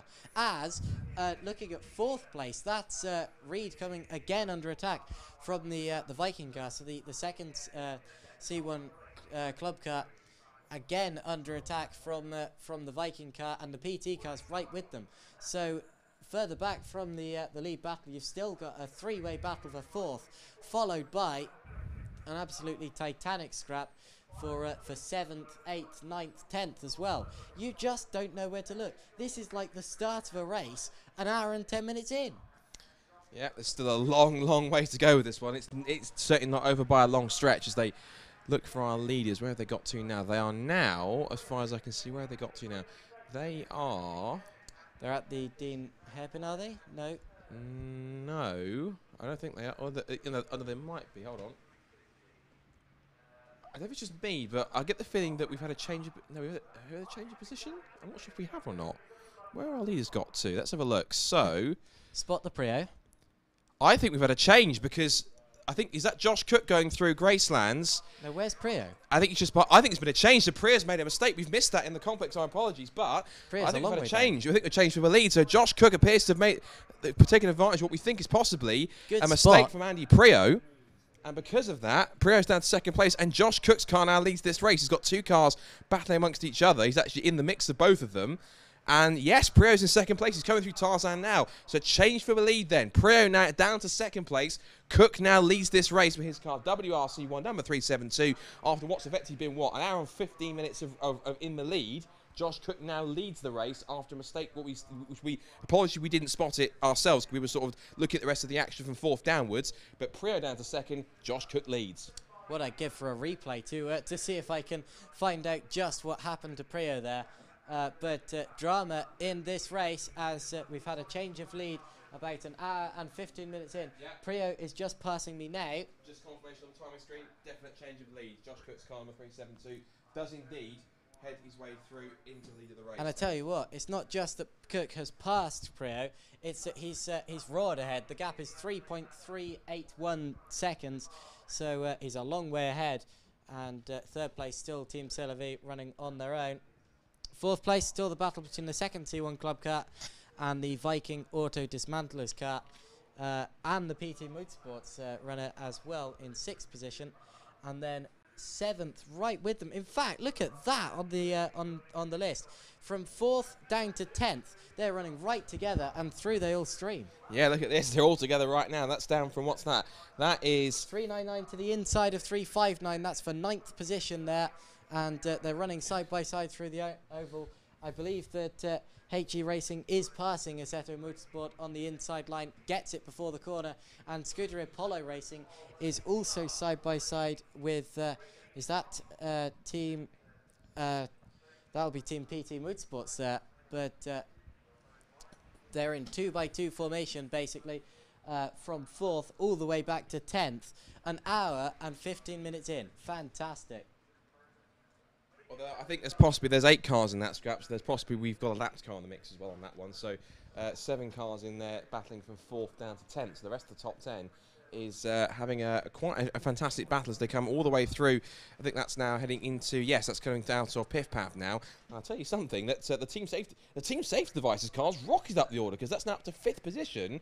That's a bit of a silent assassin. That's been charging its way up through the field without us really looking at it too much, and not on purpose. That's now up to 5th place, and they're on the back of Anthony Reid's car, trying to go look around the outside now into Graceland, and they're looking for 4th position. They've got great grip in these conditions. Anthony Reid's possibly under threat, thinking, where the hell have you come from? Up towards the complex at Tarzan, and is he going to go to the outside? He's thinking about it, and the outside line's better in these conditions, and he is trying to go around for the outside line. He's going for it, but nothing. There's a bit of argy-bargy between them. But I think a couple of the cars in the back can possibly HE Racing and Assetto Motorsport.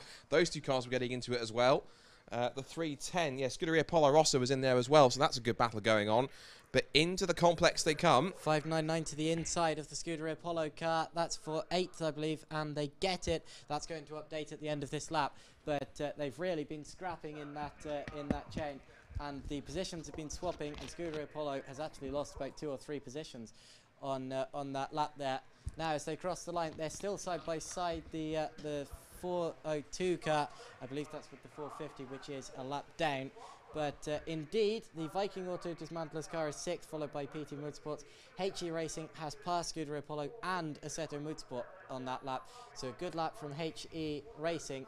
And as you say, Team Safety Devices has come from absolutely nowhere. No one saw them coming. Yeah. The HG Racing car is the Cockhill family. That's that one. I think spearheaded by Ed Cockhill, who's a former class champion in the Fiesta Championship. So he's obviously making the most of his front-wheel drive experience in this car. What about our leaders? What's happened with that gap? Well, the gap. Let's look at lap time now. Yeah, now Josh Cook's been released from behind Andy Prio. He's now literally pulled the pin and putting the hammer down. Now he's actually lapping on effectively sort of fastest lap pace now in these conditions. 2 minutes 6.551 was his last lap. He pulled out a gap of 1.2 seconds on Andy Prio now. So Josh Cook is loving these conditions here right now. He's pulled the gap out. It's just a fraction over 4.5 seconds. So pulling away like crazy. And both of them, in fact, actually are at least 24 seconds ahead of 3rd place Team Silverview, started on pole position. So far, there's no catching the top 2. At the moment, at least, it looks to be as though that it's a battle between those 2 drivers, 2 teams for the race lead. But we wonder if it's going to be a different story when we get to the driver changes, which we haven't had just yet. We've now been going for, an hour and almost an hour and 20 minutes now in this first stint. And still no major change. None of the main teams have actually come into the pits just yet. It's been a couple of odd pit stops here, but no one's actually come in to make a proper pit stop just yet. So everyone's making the most of their stints here. And you wonder possibly if they're going to do driver changes at every stint, every pit stop, whether they'll start to double stint drivers if it's possible to do so if they're comfortable. So a couple more teams that sort of been moving up through the order. Who else have we got in the mix? Bianco Auto Developments are currently sat in 19th place. They're actually lapping pretty confidently. They've done a 2 minutes 8.267 on their last lap, and that is quicker than quite a few of the cars in front of them. So they've got to try and close in. The first target going to be Team Custard Racing.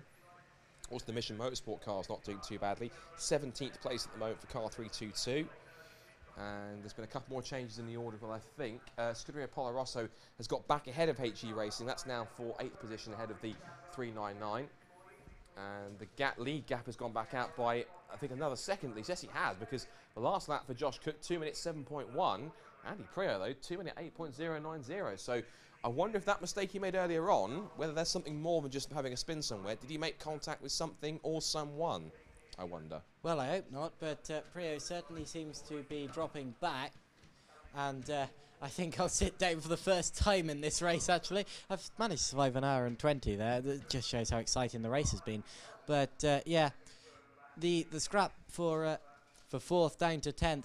Obviously not just one car fighting their way through, because Scuderia Apollo had dropped behind the HE Racing car, and now they've swapped again. So definitely a real scrap there, and they're just heading through pit path. They're absolutely in a chain, passing a lapped car there, and still the PT car in that mix as well seems to have dropped back a bit from earlier. I was very impressed by the PT car at the start of this race, because it's not a particularly racy livery, so it sort of makes it seem like it's going faster when it's fighting up the front, even though it's going the same pace as the others. And oh, look at that! They're going 3 wide through Tarzan. That's certainly brave. And the PT car is now side by side with the HE car for 5th position. HE brakes later and keeps it on the outside of Brooke, but still very, very close. Look at this. And just behind them as well, the Viking car still right there. The PT car, of course, used to be running behind the Viking car for a very long time. Then they swapped positions, but obviously the Viking car not done with it yet, and they're side by side heading down the straight with Scuderia Apollo also having an overlap. They're going 3 wide into turn 1 this time around. Look at that. And the 3 wide is going to come in favour of the Scuderia Apollo Rosso car, who gets both of them there. So Scuderia Apollo Rosso passed both of them, and also through went the Viking car back past PT. So they've completely swapped. The Viking car gaining 1 place and losing another, and to see cars going 3 wide into turn 1 in weather like this is really quite astonishing. It would be in the dry. Absolutely, can't disagree with that one. Right, I think it's time. I'm going to hand over just for a little while now to my very esteemed colleague, Mr. Goldschmidt, who's been doing a superb job earlier on with the 3-hour race that we had, of course. So now you have to do that, but only 8 times over now. So I'm gonna leave leave a very capable Alex. Leave this in Alex's very capable hands alongside Josh here for a while. So an interesting first half. The first about 90 minutes. 80-90 minutes of the race or so. Change for the lead. Josh Cook now leads. Prio dropping back a little bit, or at least keeping the gap at about 4.5 to 5 seconds. So a bit of an interesting race. A good scrap for 4th downwards for the rest of the top 10 developing. So you've got hopefully a very exciting prospect. I suspect also you'll start to see the first of the proper scheduled pit stops for the front runners and for everyone in the mix. So I'm going to go and quickly take a bit of a break to grab a snack and a bit of a drink. And in the meantime, Mr. Goldschmidt, the floor and the microphone's all yours. Thank you very much, Scott. So, I've been keeping an eye on some of the... now, remember, Josh, didn't we have DHD Motorsport tumble to the back of the grid, didn't we? Well, they have started making incremental moves forward, let's say, in time. Let me put it to you this way. They're 49th out of 49. They're 4 laps down off the leaders, but they are closing on Team Green in the 414. Again, you know, some of the team names we've got, Scuderia Polo Rosso, who are now currently 6th ahead of Viking Auto Dismantlers, and I think that's just... Scuderia Polo Rosso is side by side now with the second C1 racing car. And that's for 5th on the track as well, so Scuderia Polo Rosso are definitely having the time of their lives. They crossed the line just literally... Wow. 4,100 behind them. They went so wide there that the second T1 racing car with Anthony Reid behind the wheel basically came to a standstill on the outside of the track to stop himself from going onto the grass. That was very close. Or clattering into another fellow C1 Racing Club competitor as well, I might add.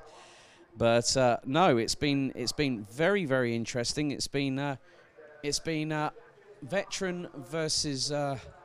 I wouldn't class Josh Cook as a newbie. He's got some veteran credentials of his own, but you know, Andy is one of those very established competitive racers, as is Anthony Reid, who races in the Fun Cup Championship as well. I've seen him behind the wheel of the Trooper beer car, and you know, whatever you put Anthony Reid in, he normally shines as well. So does Josh, so does Andy. I'm looking forward to seeing what happens when they stick Seb in the car in the 303, as we've got another one in the pits now. Yes, that is the... Well, it starts with a 4 and an 8. It might be the 4-8. No, that looks to be the 398 of C1 Racing. Well, I got them both wrong. But well, you gave it a good shot. You gave it a good shot. Of course, they're having to wear high-vis vests down in the pit lane, of course, with the very dark clouds to the right-hand side of our commentary position. So, how can you follow the C1 Racing Club? Head to @C1 Racing Club on Twitter. You can also like the C1 Racing Club Facebook page for those wanting to connect with us here at Downforce UK. It's @Downforce UK on Twitter. Don't forget, you can also follow Scruffy Bear Pictures at Scruffy Bear PICT at the end of it. And I have to say, is that a little bit of gaffer tape, or that I can see on the 398 on both the front and the rear bumpers of that car? So I'm wondering if they're using cost-effective measures to effect repairs there, Josh. Well, I'm wondering whether that's just a livery, but it certainly wouldn't be the first time we've seen gaffer tape in endurance racing. It's very much just the icon of endurance racing. You know, Formula One has its new logo that nobody likes. Football has, well, the football. Endurance racing should just have a roll of gaffer tape. You know, that's endurance racing. That's very true. So we're fast approaching the completion of 90 minutes in the morning. Well, 90 minutes. Sorry, I've got a bit distracted there. Thank you very much, Luke Austin. But we're fast approaching the completion of the first 90 minutes of this 24-hour race. Current leaders, WRC1 in the 372. Then it's the 303 of C1 Club. One of two of entrants from them. Team C'est La Vie in the 349, currently running in third, ahead of Team Safety Devices in the 402. The one that was trying to get your words all mixed up, Scuderia Polo Rosso in the 310. That rounds out the top five with Viking Auto Dismantlers. The 301 C1 Club entry in 7th. PT Motorsports 338 in 8th, ahead of HE Racing and Azzetto Motorsport. Rounding out the top 10. The gap between WRC1 and C1 Club has now extended to, well, 5.2 seconds. And in the process, WRC1 has just set the fastest lap of the race thus far, a 2:05.743. And that was over a second quicker than the 3:03 of C1 Club. So it looks like, I dare to say it, Josh Cook is starting to pull away even further from Andy Prio as we speak. Well, yeah, we were saying that before. After Prio's mistake or issue, we didn't actually see what happened to Prio, and I hope we'll get an update about that later, but whatever the case, indeed, it is Josh Cook leading and pulling away now, but still, the battle that I'm focusing on is the one between Scuderia Polo Rosso and the cars around it. Of course, the more famous Scuderia Toro Rosso means Team Red Bull in Italian. Polo Rosso actually means Team Red Chicken in Italian. So we've got now, does anyone remember the outtakes from a certain Rush Hour film? I think when they were trying to get Jackie Chan to say Polo Loco, which is like crazy chicken. And that kind of reminds me of Rush Hour for some unknown reason. That just shows how much useful information I have in my head, doesn't it? But yeah, Team Red Chicken. That's an interesting one. But yeah, I mean, they're still running strong in 5th place, nearly 50 seconds off the leaders. So doing a good job so far. They're actually 7.5 tenths behind Team Safety Devices in 4th. And last time around, they took just over 1.5 tenths out of them, so they are quicker. They've actually set their best effort so far. So WRC1 crosses the start-finish line, as does C1 Club. That time around, it was pretty even Stevens in terms of pure lap time, with Cook setting a 2:06.242, Prio doing a 2:06.266. And no one seems to be on the sort of pace that Josh, well, I think the best Team Safety Devices have actually been pretty close. Their best effort so far are 2 minutes 6.572. But it's quite interesting to see how some people are able to bring the lap together, irrespective of their skill sets. I mean, we've got times, we've got several teams running, in the 2:06.7s. Some running in the 2:08, some running in the 2:09s. A little bit further down the order, Scuderia Segway in 25th, their best effort so far is a 2:07.941. So we're going to see quite a divergence in terms of lap times, wouldn't you say, Josh? Yeah, well, I wouldn't expect them to be setting the ultimate quickest at the minute, because the rain is still falling, if lighter than it did earlier. And, of course, a lot of these teams haven't stopped yet. They haven't pitted, so they'll be on worn tyres by this point. And in the rain, of course, with all of the extra sliding, the tyres, they tend to they tend to keep, but they do tend to also be more damaged in a way. It's a very different sort of kind of damage. It's not degradation as such. It's more sort of flat spotting from the lockups, and a lot of the time sliding. Oh, we've got one in the gravel. We have got one in the gravel just off the brick chicane. So that could also bring out a safety car momentarily, but I'll just keep an eye on, see who that is. You've got the binoculars. Yep, he's got the binoculars, and I recognise the car. I think they've had incidents before. Is it the 330 again? That will be the DHD car. Again, that is time. beached. First off on Piff Path, now on the brick chicane. That's an absolute disaster. Well, that's the third time we've seen it. Third time? In oh my goodness it me! It's been at the Dean hairpin a little while ago, but yeah, it's in the gravel, and that might well bring out the safety car. We saw that bring out a safety car in the truck race earlier, but well, the 320 ASAP Motorsport is just heading to the end of the pits. Now we've got someone else coming into pit lane. That's the 392 that's of Quattro Formaggio. Four cheeses. Anticipation of the safety car period. So, yeah, you could be right there that some drivers could take advantage of this. So, still green flag conditions at the minute, depending on whether race control decide, you know what, we are going to pull that car out of the gravel. So, that's drama, as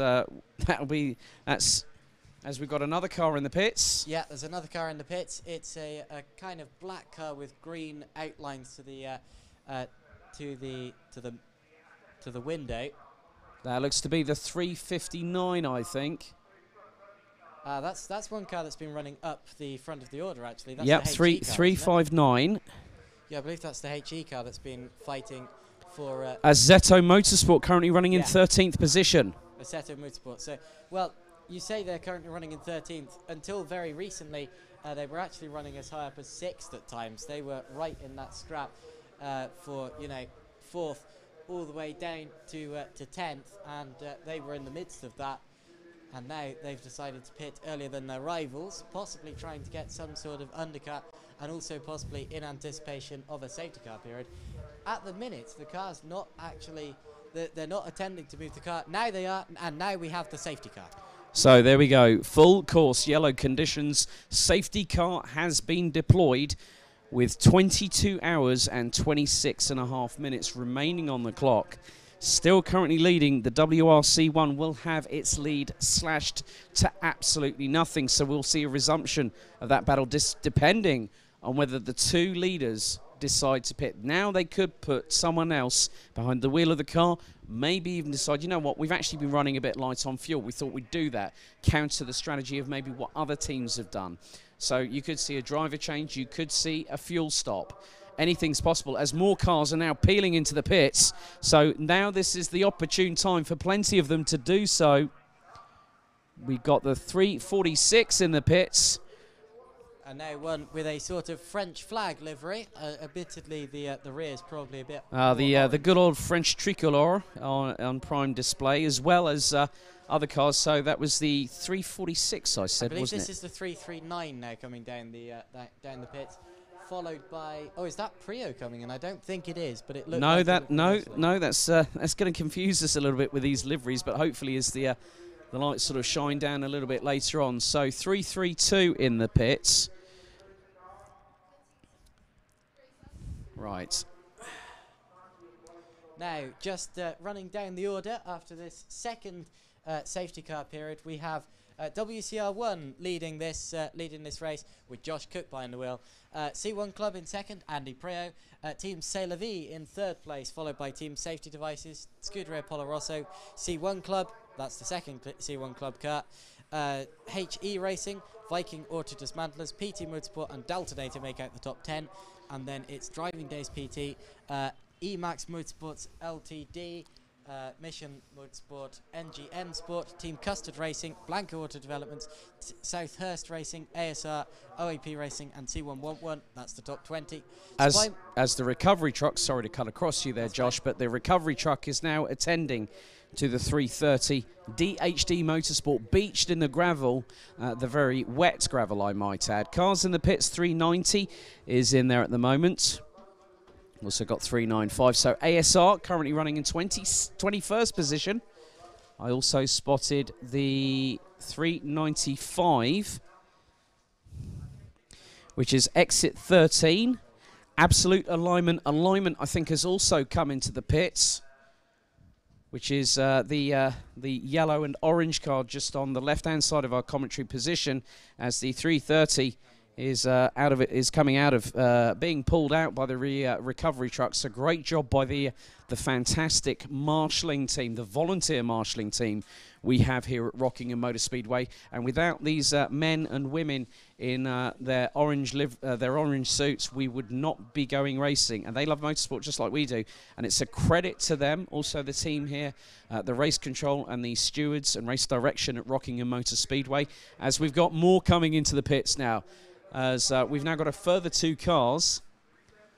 Oh, that's the 372. Leaders now in the pits. Leaders now in the pits. So WRC1, which is the 372. I thought that might be the case. Josh Cook gets out. Driver change being employed. Also 329 now in the pits as well. Now, do we recognise who's getting in to the 372? I'm just trying to look. Well, I'm not too sure, because I don't think I see Josh Cook out of that car. Looks like he was about to get out, and they probably said, you know what, Josh, you've done such a great job, go in for another stint. That could be a tactical double stint there from WRC1. Yeah, certainly. So Josh Cook. No, is that him talking behind the car? That might be. Yes, that is him talking behind the car, so they probably have got some. There are 2 drivers out of the car, so that right. would be 1 driver getting out, 1 driver getting in. Also in the pits is the CDMC liveried 391. And there's 4 more. Nice spot there, Scott. Yeah, we've got the is that the 389, 317, 317 Pip Hammond, 331 of Bianco Auto Developments, and 314. And 314. C111 running. That's actually a really good team name, I have to admit. They were running in P20, so just in the top half of the field. So, as a result of that, the 303 retakes the lead under the pit stop strategies, but it may be a case of when could Andy Prio dive into the pits and decide that, right, guys, we need to do a change. He might have thought, you know what, an hour and 20 minutes, we're now into 22 hours and 21 and 3/4 minutes remaining of this race. There's still plenty to go. I mean, Andy has got that 24-hour race experience at Sebring, at Daytona 24. Well, he's also got it at Le Mans when he raced with BMW Motorsport in the M3 GT2. And the Nürburgring and Spa-Francorchamps, well handled there, Mr. Woodwiss. I'm surprised that Prio hasn't come in yet, because we were hinted to earlier that these cars can do a maximum of about 2 hours without stopping, and we're about 1 hour 40 in, and there's no guarantee that we're going to get another safety car period in the next hour 40. That could be, well, as the WRC1 car now is making its way maximum speed, ladies and gentlemen, 18 miles an hour, as Callum Cripps said to me earlier on. 18 miles an hour. That's around 30 kph if you were in a left-hand drive Citroen C1. But it's, yeah, like you say, I think really we've had 2. This is the second safety car period, isn't it, if memory serves me correctly? Believe so. Second. So you say 2 hours. I say maybe 2¼ hours. Because the safety car periods, yes. Exactly. Because what they're doing, the cars are not going that fast. Now, it looks like lights are out on the safety car. We are about to go back under green flag racing conditions, I think, very shortly. So the C1 safety car now peels into the pits.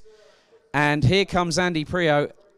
Now, the thing is, the field has been sort of turned upside down, if you will, like a sand timer, as he now guns the throttle, gets the restart. Green flag waves, and we are back underway here at the Trade Team C1 Challenge, 24 hours here at Rockingham Motor Speedway. Unfortunately, I'm going to have to vamoose very quickly, very soon. But I have to say that as we've got people just trying to overtake each other. But, gents, it's been... so we've got Viking Auto Dismantlers. We've got more cars coming into the pit. So some have actually decided to park it in the pit lane. 439. Yeah, 439. That was one car running right up the front of the field. So 439 one of the top guys. You're looking a bit far down there. 439. Unless I'm getting confused again, because Was it 349? No, it's definitely starting with a 4. I'm thinking maybe that might be 429. No, 439 was. No, I'm getting them muddled up. Hang on, that might be 438 of Hurricane Motorsport there. That might be in the pits. But it is going to be nip and tuck as to when the pit crew from 303 C1 Club decide to pit Andy Prio, because now I'm just having a look. There we go. We've got one team already got the fuel canister fueling up that 35-litre tank. But it may just, people might think, well, 35 litres, isn't that what the manufacturer claims? Well, there will normally be a 3 to 5 litre reserve on this. So that strategy by the 303 could be eked out even more than 2.25 hours. But it just depends on how much Andy Prio pushes it as he's coming through Tarzan at the minute. So currently now the order has slightly changed in the fact that C1 Club 303 now leads from Team C'est La Vie in second. That's 349, 402. Team Safety Devices round out the top 3. Scuderia Polo Rosso now in 4th, ahead of the other C1 Club entry of 301, as Andy Prio is going around the outside to get past back marker traffic. He takes the high side, the back marker takes the low side. I tell you what, there, the car he was passing is the 372, and he came from Well, the 372 dropped down the order. Yeah, because they went all the way down to 21st position because of the pit stop. Exactly. But I believe, well, it's not now Josh Cook in the car, but still, Prio definitely got past that car with ease because that car had to give way, being a lap down. But in terms of strategy, this means that the 372 is getting the blue flags and Prio's car isn't. So that means that it might well be that's why Prio didn't pit here. Yeah, but also he wanted to avoid what several cars are having to contend with at the end of pit lane. Yes. A queue. Stacking. Yeah, stacking, traffic light central. So at the moment there seems to be a little bit of work going on on the 367, it looks like, currently still sitting in pit lane. Of course, we have a traffic light system, which is the PrepTech UK entry, currently running in 46th position.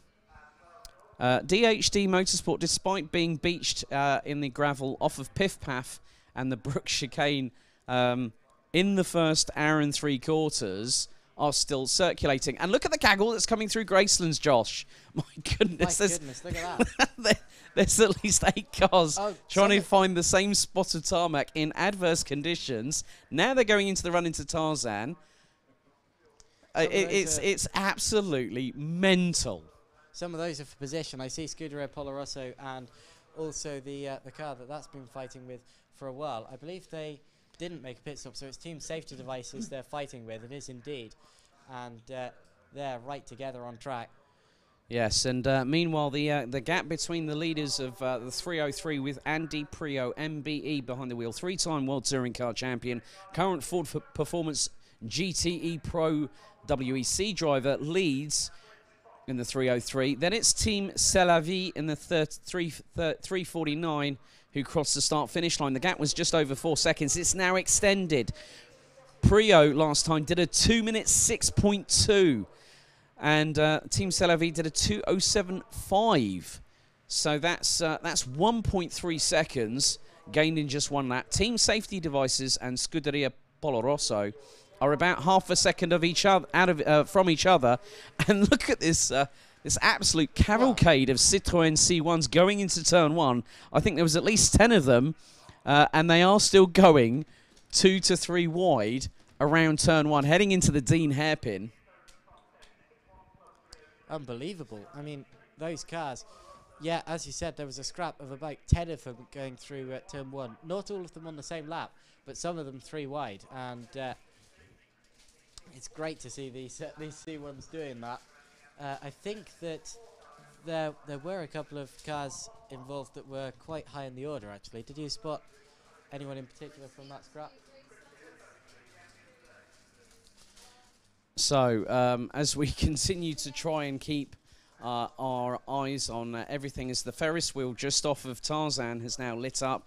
We're fast approaching 10 to 7 in the evening here, close to the conclusion of the first 2 hours, first 12th of a 24-hour race, the first one ever attempted here at Rockingham Motor Speedway, and it's just really nice to see all these, nearly 50 Citroen C1s circulating around the sports car long circuit here. So it's really that was a big tank slapper coming out of Graceland. Someone's spun. Oh my goodness, that's Team Rockingham, and they're parking in the opposite direction. My goodness. Yeah, they've got it going again. I just saw a big lockup at. Is that the? There was a car that lost out there at the Brook chicane, and I think that it was for third place. So I think could Team Polo Safety Devices just got passed by Team Scuderia Polo Rosso, and they didn't. I was looking at the wrong car. It could have been maybe one of the back markers up ahead, because we have a big variance in terms of the driver skill sets up and down the length of this field. 49 cars in all, most of them running around 3 to 4 drivers over the 24.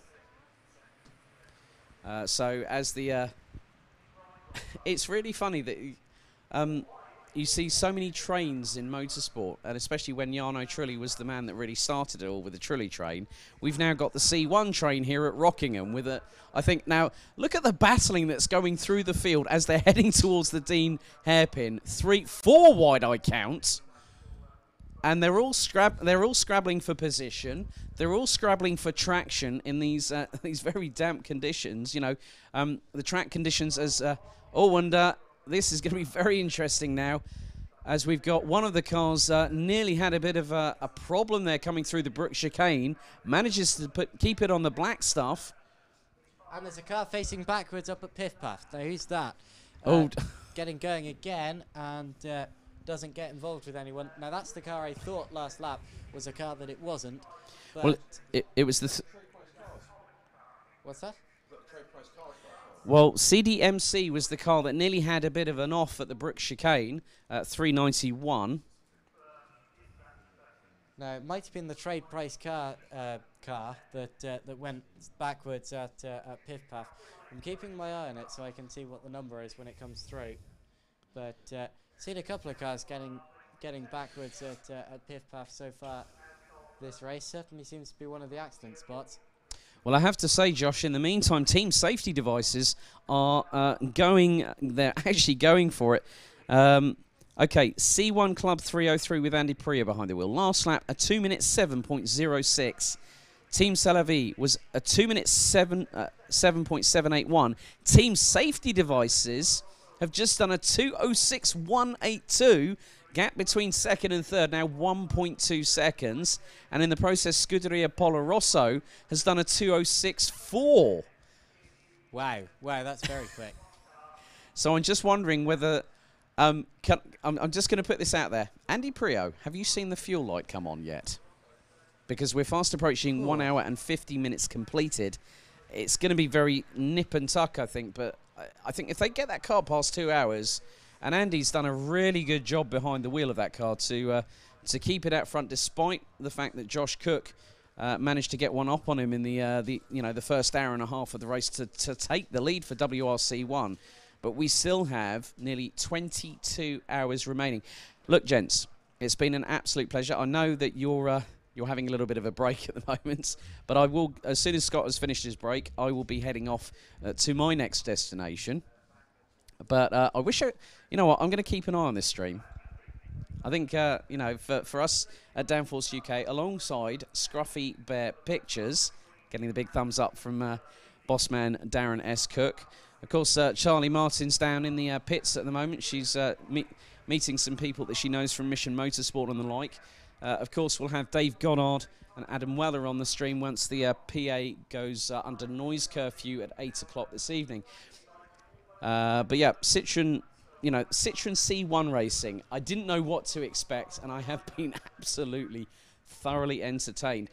Josh, so we've got what's happening with Prio at the moment. I think he's still quite a bit ahead, about 7 seconds at the minute. Yeah, so Prio seems to have actually extended the gap from Team Celavi. It looked before the safety car period like he was dropping back a bit, but we were ignoring the fact that he was still running quicker than a lot of the cars behind. And Team Celavi don't appear to have been on the pace that they were at the start of the race for a little while, even though on that last lap they did gain back 0.2 of a second. Yeah, Prio has a bit of a buffer at the minute, and he's still lapping relatively quickly. The last lap was a 2:07.4. Of course, his best was in the very late 2:05s, which is the fastest lap of the race, of course. But still on the pace, still running pretty much even Stevens in terms of pace with the cars around him, the Team Celavi and the Team Safety Devices car. Although seems to be being caught actually slightly by the Scuderia Polo Rosso car, which might be the quickest car on circuit at the minute. I think it is. It currently is. Best effort from the number 310 is a 2-minute 6.5. That is over 9.5 tenths quicker than Prio. So Prio's probably maximising the fuel strategy as much as possible, as we're fast approaching the 1 hour and 52 minute mark completed here at Rockingham Motor Speedway using the full sports car loop.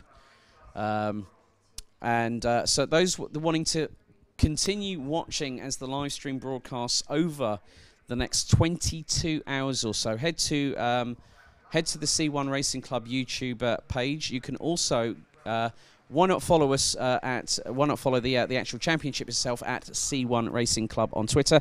Downforce UK, it's at Downforce UK on Twitter. Also Scruffy Bear PICT on Twitter as well for Scruffy Bear Pictures. Without Darren and the team that are doing an absolutely fantastic job. Of course, we've got Charlie Martin with us as well for the entirety of the race. And it's nice to see her perspective from a driver's standpoint. Of course, big thank you to Callum Cripps as well, who was in the booth with me a bit earlier on during the Group 2 race, which was for 3 hours. I think I haven't been more enthralled.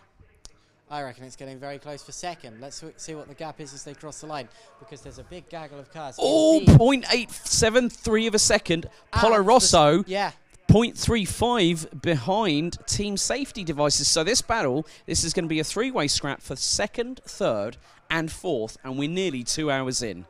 It's Team Celavi, Team Safety Devices, and Scuderia Polo Rosso who are going almost 3 wide into the Dean hairpin this lap. Oh, look at that.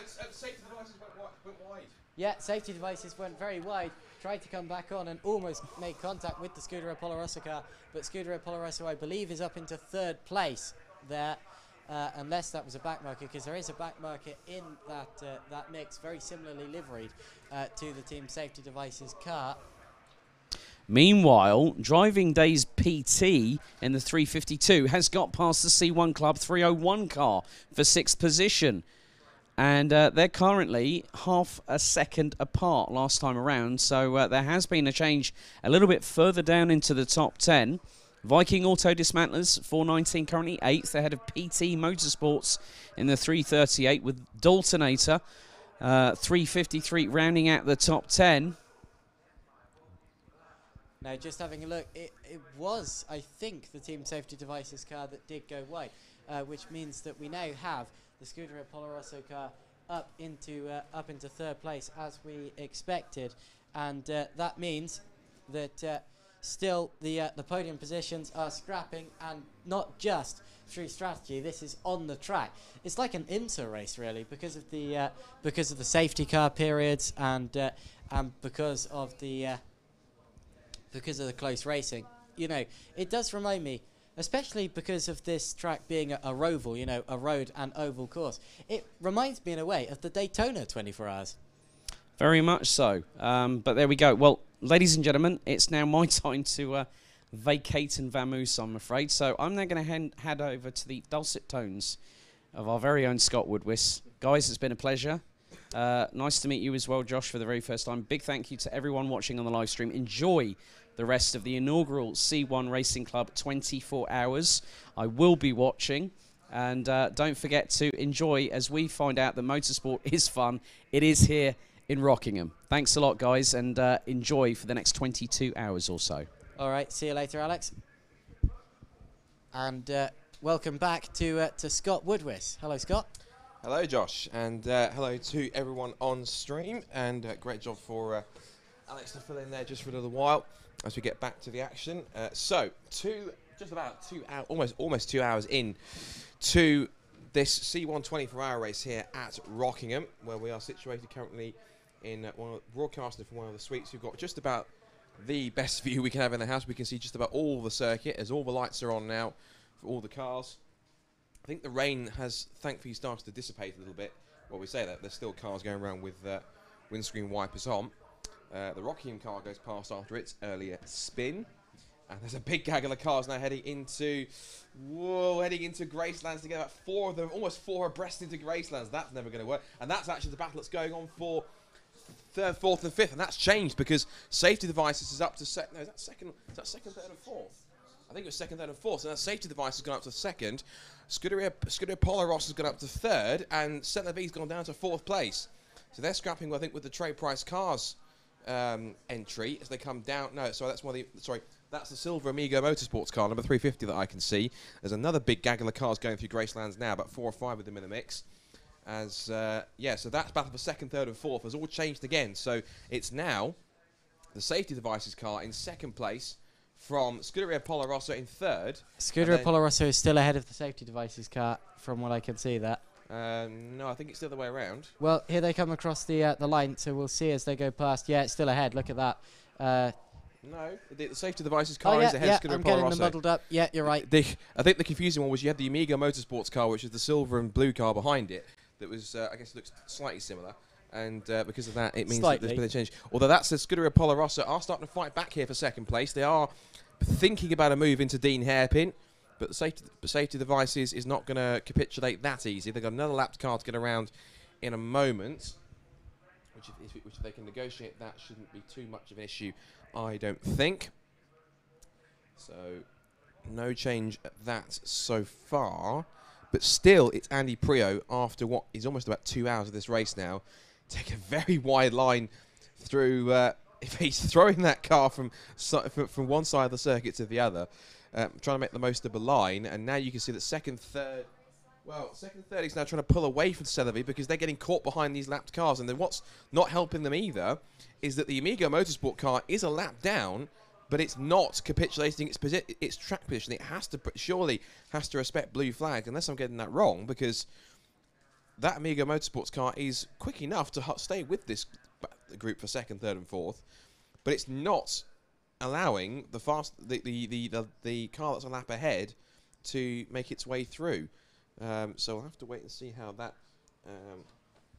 plays out. And yeah, that is the correct order. So really, the Amigo Motorsport car needs to. If there are already blue flags, I'm surprised that it's not. Surprised that it's not obeying them, or if it's not getting it, I'm surprised that it's not actually receiving any blue flags at all. Because really, that Amigo car should be moving out of the way to allow the CLV machine to get through. And being stuck behind it right now, but the 2 key rivals that he's trying to battle with are trying to escape up the road, is not helping matters one iota. So especially when these guys still probably need to make a pit stop. A lot of the front runners haven't made a pit stop just yet. Some decided to pit when it was underneath the safety car, and so because of that, they're slightly out of sync with everything else now. Of course, the rules say that you'll get blue flags if you're a lap behind and you're a slower car. So, well, it might just be that it's quick enough not to be getting the blue flags, but I'd be surprised, seeing as it has been passed. So, just want to look down pit lane because we've got the 3, 4, 5 is in the pit lane. That's now nose first into the garage. And that car, I think, is being worked on. So that could be one of our first major casualties of the race. Yes, I just saw a car dropping down the order, and it was indeed the 3, 4, 5. That is currently in 27th position, but it's dropping a long way down. 2 laps down now. It was on the lead lap, I believe. So it's a shame, but yeah, we appear to have lost one. So that car is now. Oh, no, actually, as we say that, it's now been pushed back out of the garage. And it's ready to go again. So whatever the issue was, of course, it's been given the thumbs up and away it goes. There's never really such thing as a retirement in endurance racing, because a lot of the teams do try to keep the cars going no matter what the circumstances. And this car appears to have got going again, and that's good to see. The team putting the car back together again, and off it goes. That is true. Granted, of course, in endurance racing, unless it's an accident or a major failure of some kind, you don't really see too many retirements. I mean, especially at least when you go to Le Mans, of course. Even then, again, if there are any retirements, it's rarely you see anything major mechanical. We've got another pit caller heading its way down the pits. It's that's the Mission Motorsport car 316. So that car is in for, I'm going to guess it's a routine stop, because that car, I don't believe that car stopped yet. This is its first entrance into pit lane. This is the car running 19th position. It's 1 lap down. So it is. So there we go. So that's it's now got refuel ready. It's also doing a driver change as well. It looks, I think they're also either checking or maybe even changing the front tyres on this car as well, because they don't really change the back tyres on this car, because the front, being a front-wheel drive car, the front tyres will do all the work. They'll do the braking, the steering, and the accelerating. So it's no surprise you have to replace them quite regularly. The 301 C1 Club car has just gone past the pit lane, so it's past the pits, and completed yet another lap. No, the Scuderia Polo Rosso car dropped slightly back from the team safety devices car on that lap. That's the first time in a while it's been outside of a 1 second buffer. But don't look too far away from that, because there's well, it's still pretty close, less than 1.5 seconds apart. And the driving days PT car is being caught now by the HE racing car as well. That's for 5th position. So look out for the car number 352 and the car number 399. And that's another one that could change. Again, we're probably about to see strategy coming into play, because we have seen a bit so far. Well, we have seen a bit so far, rather. Not every car has stopped yet, and we're still. Oh wow! In fact, the Polo Rosso's car is in the gravel. Oh, the Polo Rosso car's in the gravel. Yeah, Polo Rosso in the gravel up at Graceland. So now I just looked up to see a car going through the gravel, and it took me a while to work out who it actually was. But it's Scuderia Polo Rosso, who was running in 3rd position, and now they're not running in 3rd position because they're beached, and that could even require a safety car. They're in an awkward position where if a car got over the grass, there's a big slide for the car behind. Wow, who was that? Obviously not respecting the yellow flags, or possibly braking too hard under yellows and losing the rear end of the car. And I thought we were going to see another spin under yellow flags. It's not just that, it's also the case that these conditions are still pretty tricky out there. There's still a light drizzle that's falling around the circuit. I can't quite tell who it is, and safety car has been deployed. It's safety car boards and yellow flags all around the circuit, and that possibly, you can see teams now running. Now this possibly could play into the hands of the teams, because this is pretty much on the nail in terms of the pit window now for teams to come in. Now there's seen about 6 or 7 or 8 teams at least sprinting across to the pit wall as soon as they saw the safety car was out, signalling to their cars and their drivers to come in. And we've got cars diving in already. Unsurprisingly. And the second car who came in is the one who almost spun it. That's the 322. Yeah, the 322. So 2 more in behind it. There are 3 more behind it as well. So the absolute alignment car is into the pit lane. The 322 has also made a stop. The trade price cars racing entry is also in the pit lane. We've got the other car behind it is the treble 3, and then just behind that we have the 370, and more cars are peeling in now. What's this car behind it? That is... Who is that? Like I say, it's a blue car going very slowly into pit lane. It's again the 339, I think. 339. Now, I think that's been in once already, hasn't it? Yeah, that's already stopped. So pit stops are plenty then. Lots of cars being worked on here to perform their driver changes. The question has to be, when are our leaders going to do anything? No, I'm not sure. Now, unless I'm just seeing things. Is that Scuderia Polo Rosso trying to push basically physically drive their car out the gravel? Oh, maybe not, because they properly beat that. That's not going to work. The Snatch tractor is arriving. So the tractor's arriving to. You can see it just in the back. If you watch this on the screen, if it's picked it up, you'll be able to see it sort of just ambling its way over the grass to try and pick this car out of the gravel. Yeah, well, it's going to have to wait for the safety car stream to go through first. It might take a little while before the track's clear enough for it to actually make its way across the road. Yeah. So the safety car has picked up. It hasn't picked up the leader. It's picked up the first car which it came Yeah, across. that's the wrong car. Well, I think Endurance Race they'll pick up the first car, which is there. More cars pitting into the pits. We've got the 3. That's the 368, I think, in the pit lane. The 319's also stopping. 2 more into pit lane as well. And that safety devices in. Safety devices, that was our car that was in second place. Yeah, second place. So second place car, which is safety devices, in pit lane for its first scheduled stop. And it's been followed in by the silver Amigo Motorsport car. So that's pretty crucial as well. That's another of the Gala, that's another of the Gala performance cars that's in the field.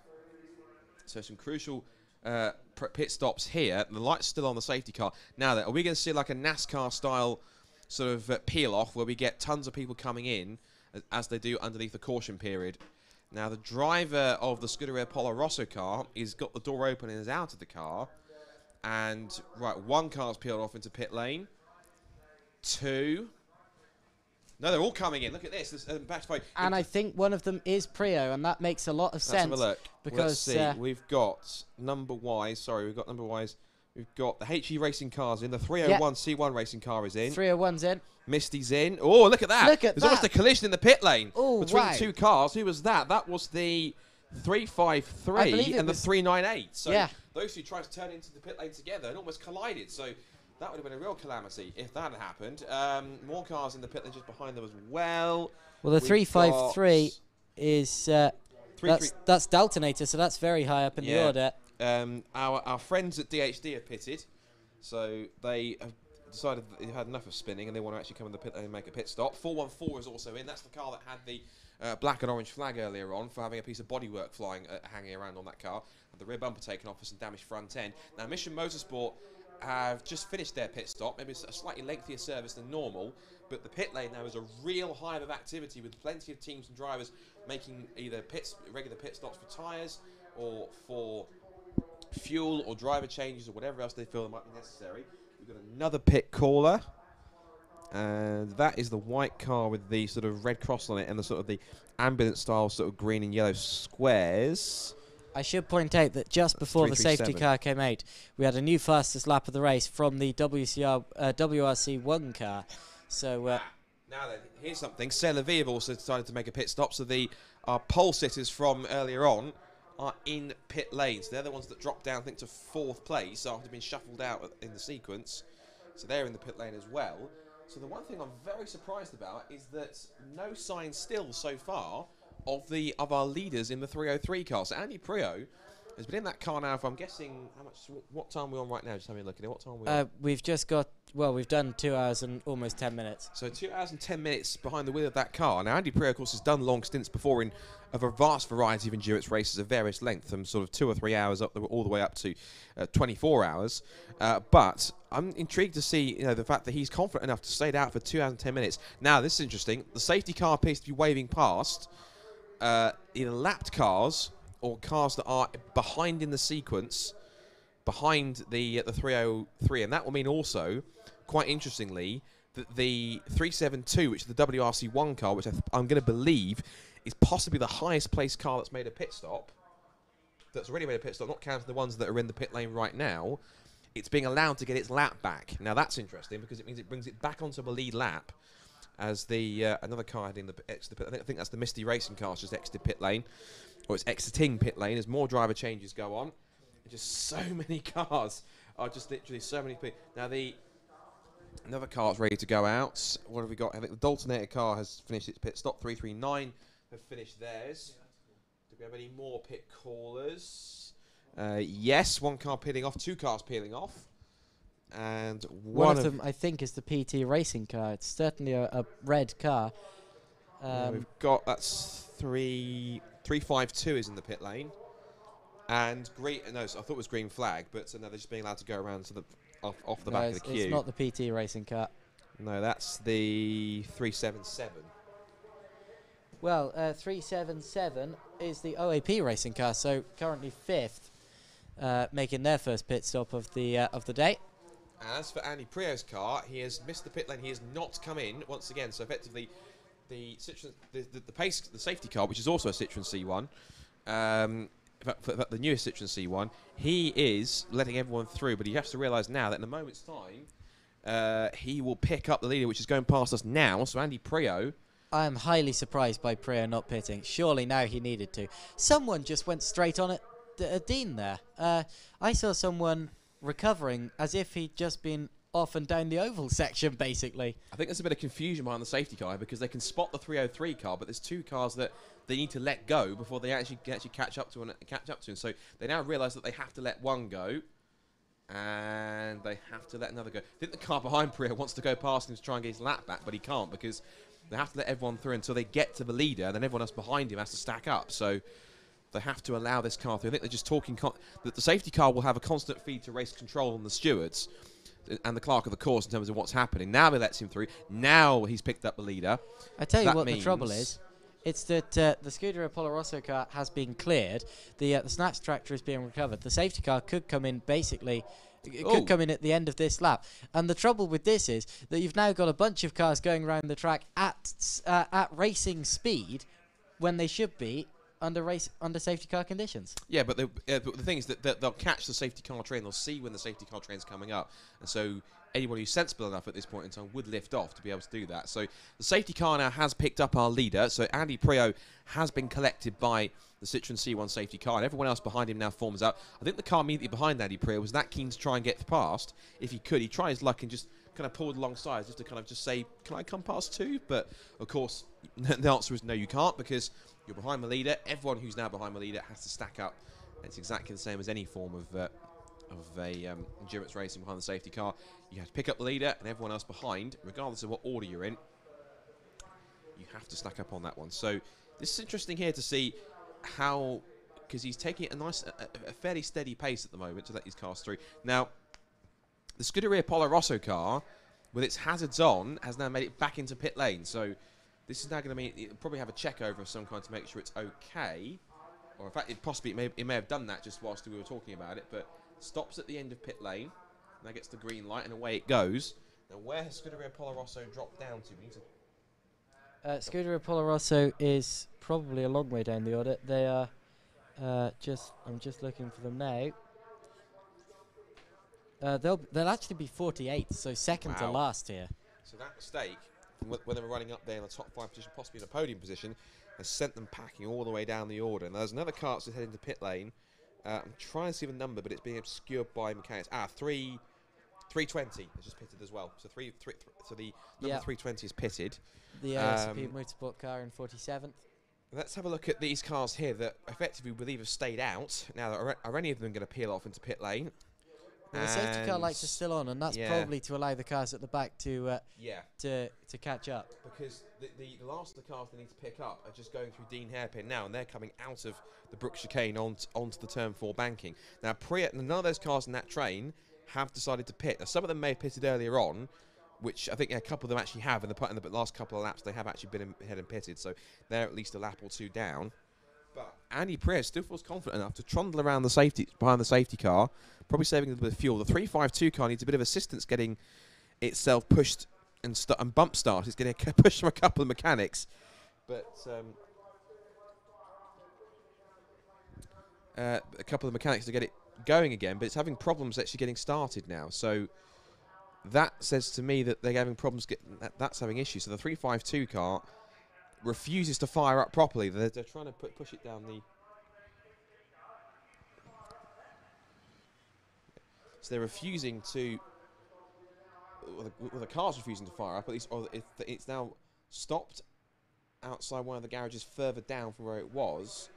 Unless I have to apologise, maybe that possibly is their garage. I'm not 100%, but their mechanics have gone down with it, and it's now being pushed backwards down the pit lane again. So I think possibly it tried to get it bump started for a while, worked out that it couldn't, and now it's being forced back down towards its garage, where it's probably going to have some more work done to it to get it going again. So the 352 team having some issues now, and that's a car that's probably one of the first major cars that's had a major technical issue, which is now going to have to require a spell in the garage to get it sorted. It now is being backed into its garage in order to be looked at by the team. And yes, it's going to be early in terms of the problem, but of course, the bonnet goes up, so that's obviously some kind of a problem either with the alternator or something to do with the clutch or something that's basically causing problems for the car to actually start. Now, thankfully, also what we can see as well is that more and more cars are being able to catch the back of the crocodile behind the safety car. I think the first of which are just getting up to the back of it now. And the safety car lights are off. That means the safety car will be coming in this lap. I was expecting that because the car is cleared, the snatch tractor is off the road, and that means that the racing can get underway this time around, led by Andy Prio in the number 303 car. And I'm very surprised that that hasn't pitted yet. Surely it's going to have to come in soon, and it could do with another safety car after this, even though it could definitely have done with using this one. But I'm not in the minds of the strategists of the team, so we'll see what they've come up with here. And whatever the case, they're going to be leading us round on the restart, followed by the Viking Auto Dismantlers, which is actually a couple of cars back, I believe. Yeah, either way, Andy Prio just effectively maybe the team just feels enough confidence in Andy Prio to keep that car in a leading position for as much as possible as he brings it out of turn 4, and he'll head towards the green flag, and we are back underway and racing for the 3rd time now here at Rockingham for the C1 24 Hours. Andy Prio crosses the line and leads the field away as they head down towards turn 1. The safety devices car is up there in 2nd place. It's under threat from HE Racing as they turn their way up through the banking for another time. The safety car now just making its way down towards the end of the pit lane, where it will stay there until it's ready to come back out if it's needed once again, which hopefully won't be for a while. Now, what's intriguing here now is one car to watch has to be the WRC1 car, which is the car that was in the hands of Josh Cook earlier on, to see what he can do to pull his way back up through the field now that it's got its lap back, because Prio is now heading his way through the right-hander at Yentwood, whereas the WRC car is approaching and under brakes and turning into now the Dean hairpin. So he's about a good, I'd say about maybe 20 to 25 seconds back.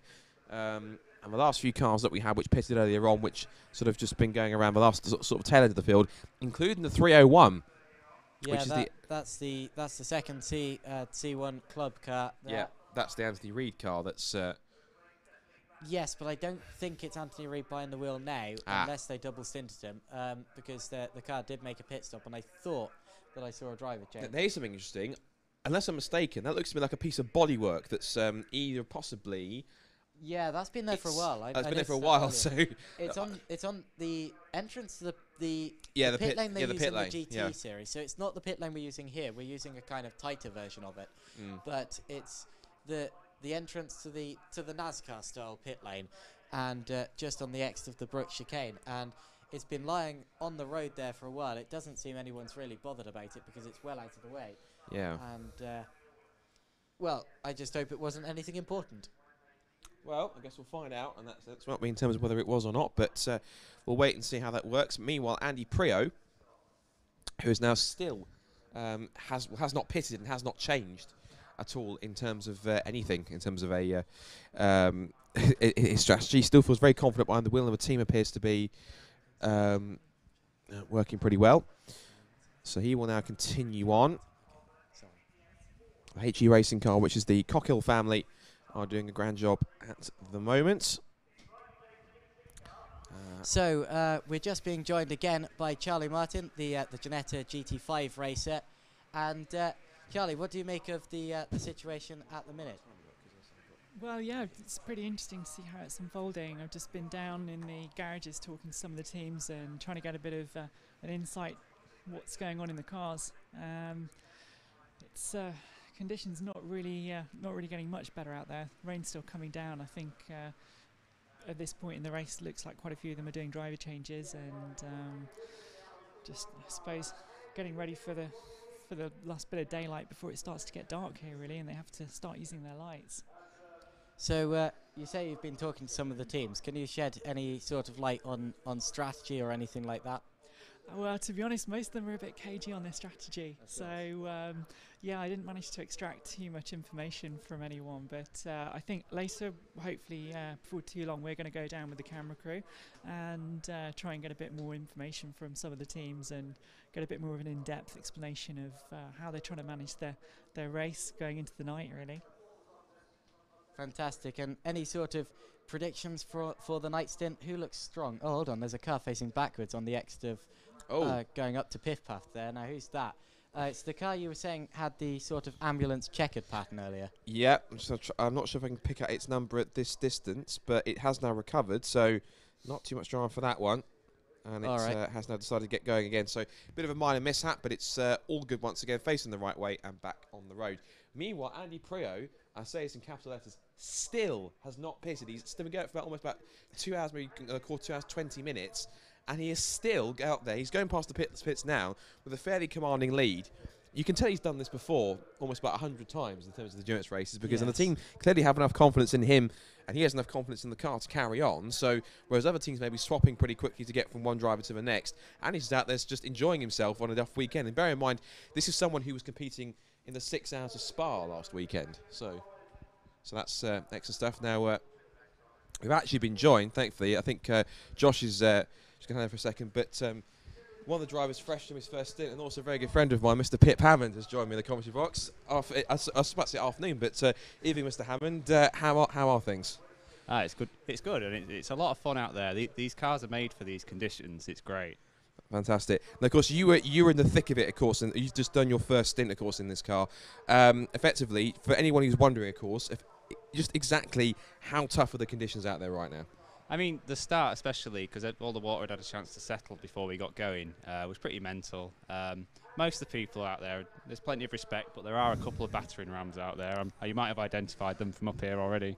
There's one or two incidents that have happened, and one or two spins that have happened, one or two it's more excursions into the gravel and spins for people rather than contact. But I mean, obviously you started sort of pretty much up towards near the top 10, and there was lots of cars around you effectively.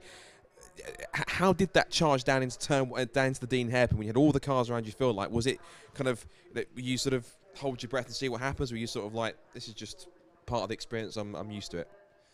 I think I got a bit lucky. The road behind me didn't seem to get going as quickly. We had the rolling start there, so I had a little bit of a buffer where nobody was too brave. I think it was Alex Sedgwick, or at least his team. He was alongside me, and he's quite a sensible, good driver. So I think he got back past me in the end, but he played the game right, and we all got round. And apart from, there was some contacts in front of me down at Piff Path that was quite exciting, but it worked out for me. I made up a few spots. Good stuff. Obviously you made a driver change now. Who have you currently got in the car right now? Tom Grindle's in the car now, MG midget racer who's raced in a Keep GTS this year, and he looks to be going all right. We made an early stop. We stopped on the first safety car, and it's really jumped us up the order. Yeah. So was that sort of just a reaction to the safety car? Was that something that were you always going to do an early stop? Was it simply just, right, the safety car's out, we can be a little bit out of sync here and maybe try and grab a few places? Was that the plan? The plan, with us being a four-driver team, we agreed roughly 2 hour stints, but if something happens in your last half hour and it's strategically better to make a stop, then that was the plan. I think they were waiting for me with a board, but I actually came in the same lap because coming through Gracelands, I could see the leaders were now in the queue behind the safety car, and it was the only time we were going to get a free pit stop as such. Yeah, just looking at some of the leaders, of course, you've got drivers in this field like Andy Prio, who we should mention still hasn't pitted yet. He's been out for almost 2 1/4 in 20 minutes. Just seen your car go past the pits with a 317, the bright green machine, so it's gone past. He's been out for 2 hours 20 minutes. I mean, of course, for someone, of course, of his stature and his ability, is that something that doesn't really come as a surprise to you, the fact that he's sort of out there setting the pace and someone who's used to doing this, dozens of times out there in endurance races? Do you think it's simply a case of the team have enough confidence in him, he has enough confidence in the car, and ultimately he's got enough fuel left to carry on that long? Or do you think it's a case of he'll have to pit at some point, maybe within the next few laps? What do you reckon? Well, when I came in, I was actually showing just over half a tank of fuel. Now, obviously, we all drive. We all know that doesn't necessarily mean you've got half a tank of fuel left, but the cars can go further. I mean, for us, when you've got Andy Prio in the team, I'm sure you're less bothered about giving everyone a fair slice of the drive. When you've got 4 guys that are paying for the privilege, it's going to be evened up a bit more. So a lot of people came in when we did. Obviously, their plan was 2 hours as well. But the cars can go further, definitely. And if we work out to have a few safety cars later, then I might end up doing 2.5 or more later. Do you think that maybe sort of Alan Gow's purpose left him out there saying keep us in the lead so we can stay leading for longer and try and win? Do you think that's a strategy? Could be the balance of performance of the day. But effectively, of course, obviously you're tackling an event like this for the first time. Of course, you've raced both front and rear wheel drive. You've done stock catch. Of course, you're 94 champion of the Porsches from last year as well. So that was a fantastic achievement. But before that, you were mainly driving, of course, in front wheel, and you've still got Nova, of course, and in stock catch in front wheel drive. So this kind of drivetrain and this kind of, within reason, this sort of size car with this amount of horsepower is not really a stranger to you. So transitioning to this kind of car, was it sort of easier than you anticipated? No, it's never easy to learn a new car. But was it easier than you maybe anticipated it would be, or was it a case of this feels a bit like my Nova, so treat it like that a little bit and see what she does? I think the main thing, front wheel drive principles are basically there. The main thing is it's a modern car, and the modern cars, everything's so assisted. You've got the power steering there, you've got a load of assistance on the brakes and the ABS as well, and you don't get a lot of feel back for anything. In these conditions, you can actually stand on the brakes and the ABS kind of sorts you out, which, as a purist, I dislike, but from a performance point of view, actually works. And it's not the same in the dry. The ABS is a little bit more keen than you want it to be in the dry, but in these conditions, it bailed me out 3 or 4 times. So a bit of hairy moments. What down with Dean Hairpin or Tarzan or somebody else? Dean in particular. It's just obviously we're getting down there, and we are over 90 miles an hour there. It's impressive. We're probably. You'd be surprised how much time I wish we had more gauges in the car, because we were a long time from the chicane to Dean. We just need a bit more information, or we should be allowed to have the radios going. It almost feels like you're on the rev limiter, but it takes like a decade for the car to go past the effect, because you're on the rev limiter so much. So, are you impressed by just obviously being a contemporary and a more modern car? Are you impressed with how well these things can put up with so much pace and ultimately so much punishment over such a long distance like 24 hours? Definitely. I mean, I don't think there were many retirements in the 3-hour race earlier. I don't know if there's been any yet in this race, that you're aware of. Not particularly. I mean, we've got a couple of cars that are being worked. I think the 352 did pop out momentarily that was being looked after. I think we've got the only other cars I can see that are in there are cars that competed in the 3-hour race, but there is a car that's being worked on 352 just in Garage 22, I think, that's being that couldn't get going again. We have got a pit stop that's happening, I think, for the Mukatak Racing, which in a very familiar livery, of course, if anyone has ever watched the Compact Cup, as like Declan McDonald, I think Joe Wiggins in that car as well, so a couple of very familiar names and faces in that one. We've got another car that's also stopping in pit lane as well, so I spy through the binoculars, and it is 373, so that's the U-Tree backed car, so that car heading into pit lane, so I presume to make its first stop. Obviously, we had a higher amount of rainfall earlier on. It's gotten better, but it's still sort of it looks to be like it's a very sort of, it's not raining heavily. It's more like a light but very steady rain shower. Was that how you probably assess that as being accurate? Yeah, I think from visually it looks the driest it's been so far. I don't know if that's reflected in the lap times or not. But towards the end of my stint, the last 3 or 4 laps, and I came in on about 145 during the safety car, and it was just starting to grip up a bit more. It wasn't really reflected in the lap times a lot yet, but it was just starting to see patches that weren't quite so saturated, and it was just starting to alter some of the lines a little bit. It's quite I'm sure you've already touched on this, but the surface here is quite unusual compared to a lot of other circuits, and because it becomes instantly quite slippery when wet. And you've normally got a window when the rain's falling where it's not too bad, but it goes away very quickly here and doesn't dry up particularly quickly either. But as I say, these cars are made for these conditions. When it's all dry out there, they can be I don't want to be disrespectful about it, but they come alive when it's wet like this. You can slide them into corners, and you can stand on the throttle, and you can't really upset them too much. And especially around Gracelands, you see some of the quick cars are really way out wide on the way into there, and it's the fastest way. It's well, when we saw, of course, the car that caused the last the car just now, the Scuderia Polo Rosso car, that was a car that got caught out. We've also had, I think, a spin for, I think, at least one other car that's had a bit of a spin and loop around there as well. So, and there are cars out there which are sort of literally pushing the limits as hard as possible. I mean, with the caliber drivers you've got in the mix, I mean, of course, one of the drivers in the mix as well, of course, is your old mate from 750s and stuff, who's done a couple of races, Anthony Reid. So how nice is it to kind of share a group with him and people like Andy and Josh Cook and Rob Austin and all these sort of guys, again, effectively, who really, in a nice way, you wouldn't expect them to be in a race like this before, but they've actually taken time out to go, you know what, we're going to give it a go, have some fun, and see what's what. Well, I mean, speaking of Josh has got a team of guys that are all former Stockhatch from back in the day. He's got Ryan Bensley's in there, who won in 2008, I think. Sorry, Ryan, if that's wrong. But, you know, Ryan's not raced for 6 years, but it's great to see a lot of people that I know or I know of from around the racing world, and we're all here having a go, and we're all, apart from a few cars that are quite fast, that I won't go into too much, we're all much of a muchness out there, and it takes forever to pass anyone. It can take 4, 5, 6 corners or 4, 5, 6 laps to get by a car. And I mean, if you want to force the issue, there's cars out there. I think the Mission Motorsport car, I think the horn's broken because it's just on all the time. But there's a couple of guys you just have to let them go because they are going to barrel you off the track. But and that's not one of them. You know, he just likes the horn. That's all.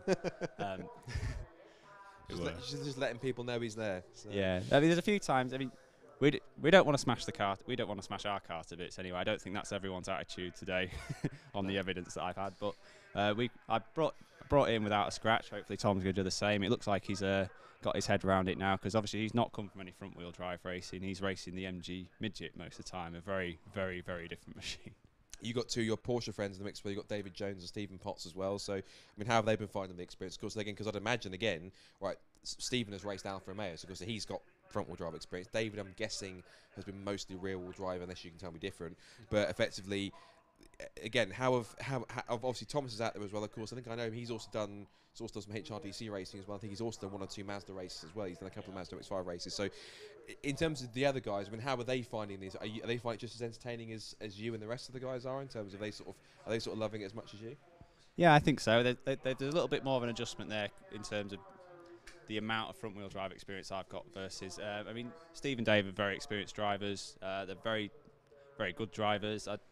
Steve's been known to have a hot head at times, but he's got the right attitude here, and he owns the car, so he is not going to want to break it particularly. It's a lot of fun. We've got a good supporting team as well. We've got a pit crew. We turned the car around very quickly in the stop, and it showed in our place in the order when the second cycle of stops played out. So we're doing well. And I think we're well set up. And look, it's just very weird for me that I'm going to go to bed and have a snack before I get back into the race. That's going to keep going without me. Well, you're more than welcome to stay as much as you like and sort of help out on commentary, of course. So we're going to have, of course, I think Dave and Adam in the other room over there, of course, are going to help out once they switch off the commentary with the PA at 8 o'clock or so. If they're going to come as well to do so. But again, feel free to explain your knowledge and to commentate to your heart's content whilst you're up here as well. It's great to have you. And of course, great to someone who's also racing. We're going to have Callum Cripps up here as well, of course, once he's finished his stint, whenever he's ready and out there. I'm not sure if he's out there right now or if he's just getting himself ready to go out or if he has just gone out, but he'll be around at some point as well. Ultimately, I would need to see a live timing stream because I can't actually see at the moment who is in which car and also who is where. So I can plug my phone in somewhere, so I'll be able to have a look. So Josh has his. I must say it's a shame you've not got a camera trained on Dave. He's looking very dapper today. Got the tie, looking very smart. He always looks dapper when he commentates. He always brings out the black and white checkered tie. He does that because obviously it's just his thing. So I only ever see his face on the podcast. I've never seen the rest of Dave before. You've never seen him in person before. You get a chance now. You get a chance later on. Anyway, right. Thank you to Josh for bringing up the live timing screen. Right, let's fill you in then. We've now just gone to. How long have we gone through now? We've gone through 2 hours and coming up to 2 hours and 20 minutes, I think. I'm not sure if we need to maybe sort of go refresh the timer screen, see if that's changed at all or not. Let's have a look, see here. What's the time adjusted to now? Just waiting for it to sort itself out in a minute. Last time we saw it, it was there we go. So it's 21 hours and 25 minutes. We've gone past 2.5 hours in this race. We've got a car in pit lane. Now, who's that? I was going to get the binoculars out and have a look. That's the Viking car. That's the car that was in second place. So, second place team, Viking Auto Dismantlers, are into second place now. So into the pit lane, I should say. So they have got at least a lap behind, and the guys in third place, which is the Team Salavi, which is the Raw Motorsport supported car. The car that started on pole position is currently now, depending on how long the pit stop's going to be, will be getting itself back up to second place. And that car dropped to as low as about 4th place. We're probably a little bit further down the pit stops. The car that was challenging for the lead of the race, and actually held the lead of the race in the hands of Josh Cook earlier on, which is WRC1. Now that's currently, it still holds the fastest lap of the race. It's currently sat back down in 7th place after its driver change. We'll give you a quick update now. We've gone past 2.5 hours of who sits where at the moment. We'll give you the top 20. So here's how this is at the moment. So it's the C1 club team that still leads. Car number 303, still with Andy Pryor at the wheel after some 2 hours 35 minutes, and he still hasn't pitted, so he still was going through the Brook chicane onto the banking now to end another lap. This will be the end of his 70th lap. Then he's now a lap ahead of the Viking. It'll be 2 laps now. 2 laps now, I think, or at least it will be an actual lap possibly. An actual lap ahead of the Viking Auto Dismantlers car number 419 that currently sits in the pit lane. 3rd place is number 349, which is this Team Celebi machine, which I think, if I'm mistaken, it might be coming through the a couple of corners now. Yes, I think it is. So Team Celebi are going to pop back into 2nd place now after dropping down the order a little bit. So here they come past the pits. Yep, there they go. So up to 2nd place now go Team Celebi. Now, a couple of teams that have really made their way up through the order. Assetto Motorsport have been doing pretty well. They're up to 4th place now. They are some 2 minutes 26 behind the lead, behind 3rd place.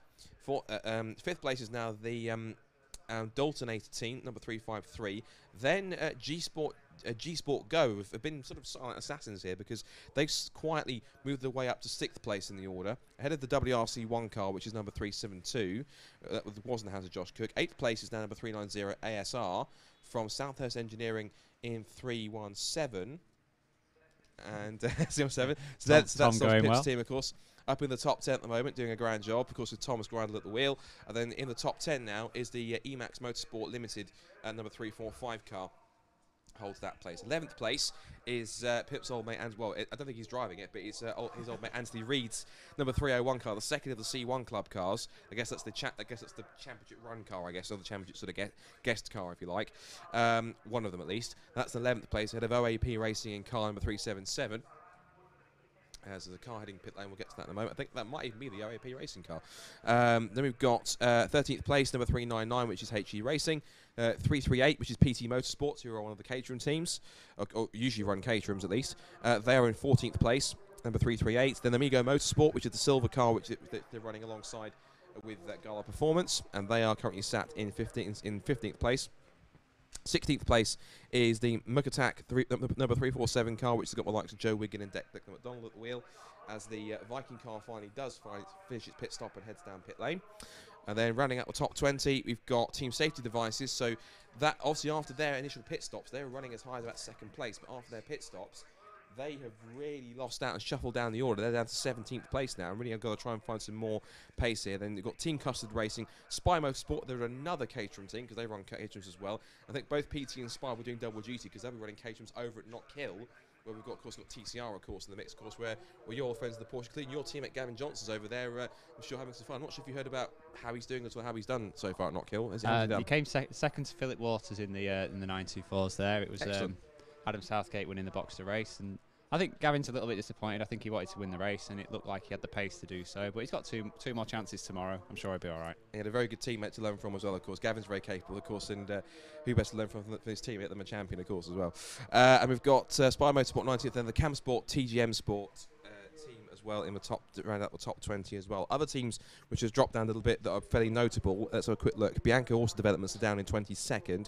PrepTech UK are 23rd. The fantastically named, and it's not just a name, it is true, Ashley Stag Do, as in you've got a team of drivers that are literally on a stag do this weekend, and this is the best way to spend it. Why go to Amsterdam or somewhere else to go drinking? Just go and run a C run in a 24-hour race and go and do that way. So that'll be a bit of a story for his for the wedding tales later on. Mission Motorsport are 26th at the moment in the field. Who else have we got down the order? The Team Rockingham car, which qualified about 8th on the grid, had its earliest spin, is down to 32nd in the order. The Mission Motorsport, the second Mission Motorsport car, is in 33rd. And then also a team which was also qualified quite high up, which was C1 Want One, 39th place. The other PrepTech car is 40th. And then after its earlier excursions to gravel that caused the last safety car, the Scuderia Polo Rosso car, down in 45th, but on the comeback trail. As in the pit lane, I think that's C1 Club, is it? No, is that our leader? That is the leader. So finally, after some 2.5 hours, Andy Prio decides, you know what, I've had a bit of a break now, so he's now coming in. So this is the pit stop for the leader then. Number 303, C1 Racing Club. Andy Prio brings the race leading car into pit lane. What a job he's done. Now he'll either be handing over to his son, Sebastian Prio, or dare we say even Alan Gow, or the other driver in the mix as well. Of course, they've got 3 cars. So in the pit lane he comes. And this, I'm sure, will be just a regular routine stop. It brings it right down to the end of the pit lane. Nose in, and he should now finish his stint. And I think Andy Prio should definitely get a massive pat on the back for that one. He's led practically for, well, the most part of 2.5 hours. So he'll now jump out. I think they'll be changing the front. Yep, Prio jumps out. I think he's in his Ford racing suit as well, I think. So how he gets... The car that followed him down the pit lane there might have jumped on the throttle a bit early. I don't know if there's a radar down there, so hopefully he got away with it. Well, of course, also they have to stop down at the end of the pit lane as well, of course, before they actually get out there. Of course, it's everyone, I guess, to kind of make sure that, maybe it's possibly to make sure that it might be to activate the transponder properly. I'm not sure. That might be the case. So, unfortunately, I think because we don't have a HD feed, we can't see the actual the timing screens. I know they've got it in there, so we might have to possibly maybe steal that commentary box a little bit later on to go and see what they're up to, or at least bring the screens closer to here so we can actually. Well, that might be an idea actually. Yeah, I might have to have a chat with Dave and Adam. Anyway, that pit stop is now happening. So the C1 Racing Club team, it'll be either two. I think it's Richard Parsons, the other driver in that car. So it'll be Richard Parsons or Sebastian Prio, or it'll be even Alan Gow. So this is either going to be Sebastian's first experience of an endurance race, because of course he races in British F4. It's his first year of racing out of karting. So he's now in British F4 this year. Because Alan Gow, of course, as we know, is the man behind the Toka package and the British Touring Car Championship. And of course, Richard Parsons, I believe, is obviously a friend of the family, and also someone who's a relatively capable racing driver in their own right. So this is an important pit stop, of course, for these guys. It'll be a routine stop. I think they are changing front tyres. They'll be refueling as well. And whoever has jumped in, we'll hopefully be able to find out and see if it's going to be Prio Jr. or one of the other two drivers in the mix. I'll tell you before I hand back to Josh. I don't know if you've got a list of who started the race, and if you know who was in car 370 in the Spy Motorsport car. Unfortunately, unless we had the access to that timing scheme, we weren't provided with a starting list, I'm afraid. So, but well, I gotta say, I think I held him up for a few laps, and then he gave me the old. He got by me when I think we were fighting with the Mack Attack car, and then he gave me the old John Cleland. Not quite the I'm going for first, but we tried the thing running around together. It seemed to gain quite a bit of time on the cars in front, and it was nice to find someone out there who wanted to cooperate a bit instead of fire me into the scenery. So that was good fun, and whoever you are, thank you very much. Yeah, it's good stuff. Just pointing. That's more sort of like a tactic. As I'm trying to think in terms of who to go. There's some race drivers that do that kind of points to do that. So lots of gesticulation in the cockpit. Well, it became quite friendly towards the end, because he got a bit sideways through the chicane there, and I lifted so he could come back without interfering too much. He gave me a little thumbs up, and I flipped the lights back at him. All very civil out there. It's on occasion. It's all camaraderie and sporting out there, isn't it? Pit stop's still going on down there for the Prio car. Well, he's been out for 2.5 hours. I'm not surprised. It's quite a lengthy pit stop for quite a lengthy stint. So, but I think Andy Prio certainly earned a break from that one. Of course, I think he's done he's done all the work that's necessary to make sure that that car maintains its lead. I think he's got at least a lap lead now on the cars behind him. It's dropping down the order now. They're down. Oh, is it? Sixth place now. In fact, the next car is ours. So come on, Tom, where are you? So that's just so the leaders now that we have a quick current look then. So Team Seller V, who of course started on pole position, as we said, pass goes to 317. That's now up to 6th position. So Andy Prio's done all the work. I'd imagine when he gets back in, of course, that Andy will do all the work he can to put in another 2.5 hours if he can, to move his way back up the order. So that's now dropping down. Let's see, Emax Motorsport haven't come past the pits yet. So Emax Motorsport 345 are watching for. Now there goes Bianca Developments. 345. Where is 345 coming past the pits? Not just yet. 339 goes through. 368 goes through. 392 goes past the pits. Where's 345? There's 330. The cars now, there's 345. So Emax going past the pits now, and also what's crucial, also Seller V are actually not even just that. They've also managed to get the lap back and actually put a lap on the C1 car now, which means that, on the C1 Club car, which means that now Team Seller V become our surprisingly, our third different race leader now, because effectively all we've had is we've had mostly the Andy Prio car. Then we had Josh Cook leading for a while. The C1 Club car led for just about all this time, and now we've got our third different leader. So finally, all the efforts to get pole position. No, sorry, it was to get the front row of the front row of the grid. I apologize, I kept calling it the pole position car. Prio's car was the pole position car. It was the Team Southern V car that was on the front row of the grid. Finally, they now get to assert themselves as the front running car and get themselves into the lead. So the Raw Motorsport prepared Team Stellar V machine is now into the lead of this C1 24-hour race after roughly about sort of 2.5 hours or so. So I have to wait and see how that plays out. And of course, whoever's behind the wheel, how much more time they can make up to push themselves back up the order.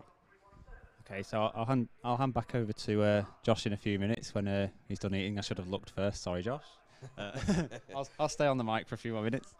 Yeah, it's quite interesting, the strategy to leave a driver out there that long, because there was an opportunity there to make a stop without losing a lap, and it looked quite a long stop. They must have obviously gone through, and it's a very thorough pit stop. Obviously, be fueled right up to the top, and the tough jug fueling system that we all have to use. It's very slow delivery, so that takes as long as it takes. Obviously, there was we got defined earlier that you can change the front tyres and work in that way during the fuel stops, so there's a little bit of time to make up there.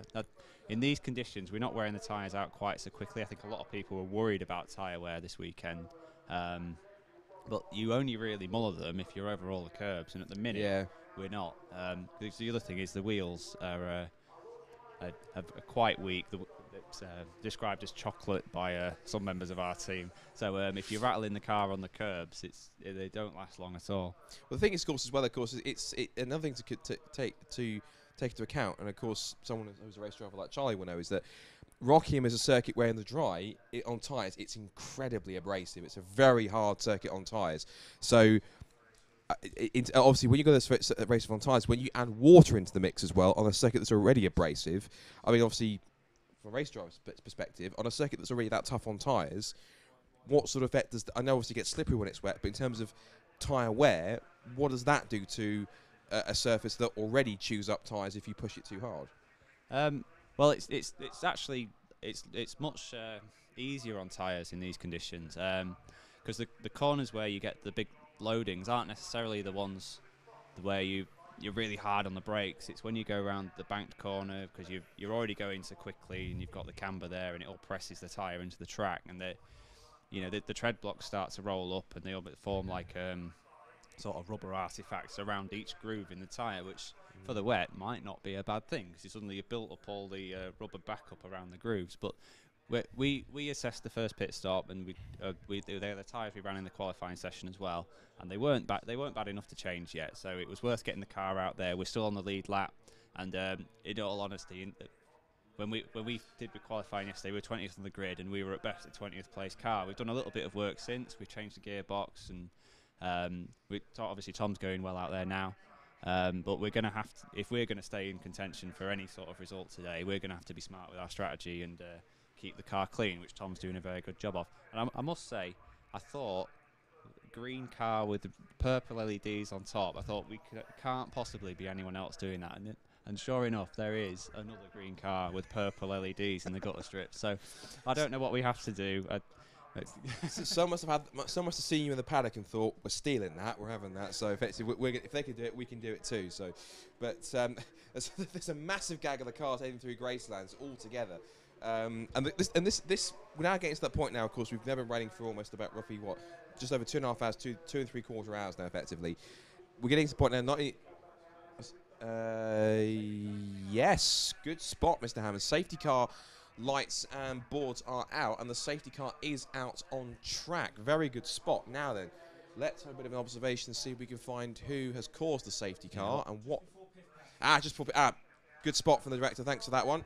It is just before Piff Paff. It's on the outside of Chapman. Yep, and there's a car that's stopped. Now I'm going to try and see if I can work out who it is from the binoculars. I think I can't remember the actual name of the sponsor, but it's a silver car with green LEDs, and it's got a black sponsor on the side. I can't exactly remember the sponsor's name, but I'm not sure. Has the safety car already picked up Sailor V there, or No, this is something which sort of happened earlier on. I think it'll pick up the first car that's around, and what it will then do is it'll start to wave through the drivers who are basically behind or a lap behind, etc. It'll keep waving cars past till it picks up the leader. So on that basis, it'll just pick up the first car it can to get everything sort of basically sort of neutralise the race, if you like, in some cases. Whilst that's happening, interestingly enough, we've got a very key car coming, which is actually the 372, which is the WRC1 car. That's the car, of course, which was started by Josh Cook. So that car's in for what looks to be a pit stop underneath the safety car. Another car's also made it into pit lane as well, and that is... I'm making the most of using these binoculars, because we have got these floodlights that will go on, of course, in a little bit later on. Of course, they're situated down the pit lane. That is 433 that has come into pit lane as well. That's not 433. From a selfish point of view, this has worked out quite well for us, because I think we were, I think we were in that sort of area where we were about 145 behind the leader. So this is going to put us somewhere nicely a bit closer. It's not time for another stop yet, obviously. So Tom will stay in the car and deal with the traffic. He's doing a smart job out there, actually. The cars around him are being well. He's trying to get by, but there's no point smashing the car. We all agreed we'd try bring it back. Let's actually, again, also, as you said, it might even properly play into the hands of WRC1, because they came into the pit lane in 4th position. Now, whether or not this puts them out of sync or not, I'm not 100%, because the door's open. Whether they've made a driver change or not, I'm not 100%. The team are working down on that car at the moment, just underneath the safety car. And the factor is, pardon me, if they can get out before the safety car now, well, it's going to be tricky unless they can stop this finish this pit stop now, because the safety car is making its way around Tarzan, and the car they've got to watch out for is first of all, it's the ASR car, and of course then there's your guys in the 317, looking at lap times, and you are all on the same lap. There's a lot of cars on the same lap from about sort of, what's that, 5th down to about, what's that, 5th? The 372's just got going again. It's a very short stint though, so unless there was... unless they put a team policy in place of, if you see the safety car, come and get the change done. It does seem quite short to me. I think it was Ryan Bensley got out of the car there, if I remember the suit from 10 years ago. But also what they're crucially doing is, as we said they had to, was interesting how the safety car slowed the pace down enough, because what it is allowing now is it's allowing the 372 to get back out without losing a position, and that's really crucial, because of course that means what that actually might do is put them back into a race leading position, of course, because if the 3 cars in front, there's 2 more cars that have actually into pit lane now. One of them, I think, is the Scuderia Polo Rosso car. Yes, that is. Yeah, another one's the Absolute Alignment car as well. So those 2 are making it to pit lane. That's very crucial, because the 372 cars made it out and made a pit stop underneath the safety car and hasn't been passed by the cars around it, so it hasn't lost a place. So that could prove very crucial when we get to the next cycle of pit stops, when the cars in front of it, of course, including Celavi and a couple of the drivers in front, have to pit, because when they do that, this car will carry on around, and the WRC1 car may find itself back in the lead of the race again. That itself, effectively, is a very smart piece of strategy when everyone else is in there too. We just heard the car was stopping, we thought. It's an interesting one. Okay, so we thought the 372 car was going a little bit slowly, possibly due to the conditions, or the fact that it's probably a new driver and they're trying to get himself used to how the car handles. And of course, you know, if you're a new driver, you've got to get used to how the brakes feel, how the tyres feel, what sort of fuel load you've got, how the surface feels, etc. So you might have to take it a little bit tippy-toey into the hairpin, as all these guys are doing, regardless of the fact they're behind the safety car or not. So it's an interesting call, because I think unless they didn't take fuel on the first stop, it does seem early, because we're less than 3 hours into the race here, and I mean, sometimes it can be a very smart move to get off sequence with everyone else. Obviously, they're going to come into a quiet pit lane and not have to wait to release the car and what have you. I mean, that's always very helpful. It's a very slow pace actually behind the safety car. They seem slower than previous. Just trying to work out. We have got another car that's in the pit lane as well. A yellow car. That's 359, I think, is in the pit lane. So the car which actually spun has just gone past the pit lane here. So I wish I'd actually seen what it was. But that car has now been extricated. So it wouldn't surprise me if the truck is going to get into position, because everyone is now effectively being very good and sort of forming up behind the safety car. So well, we might be on the second shift of volunteer safety car drivers, which might explain a slightly reduced pace. I think it was moving quicker than this when I was out there on the track, but you know, it is going to close the field up more quickly. The lights are still on, and I can't see. Our lights are off now, which means that we are ready to go because, of course, the car that spun has managed to get through. And this is intriguing also because we've still got 3 or 4 cars here that are being worked on. I think we've also got a car that's also being worked. I didn't spot that. Car's been worked in the pit lane, I think. Who's that?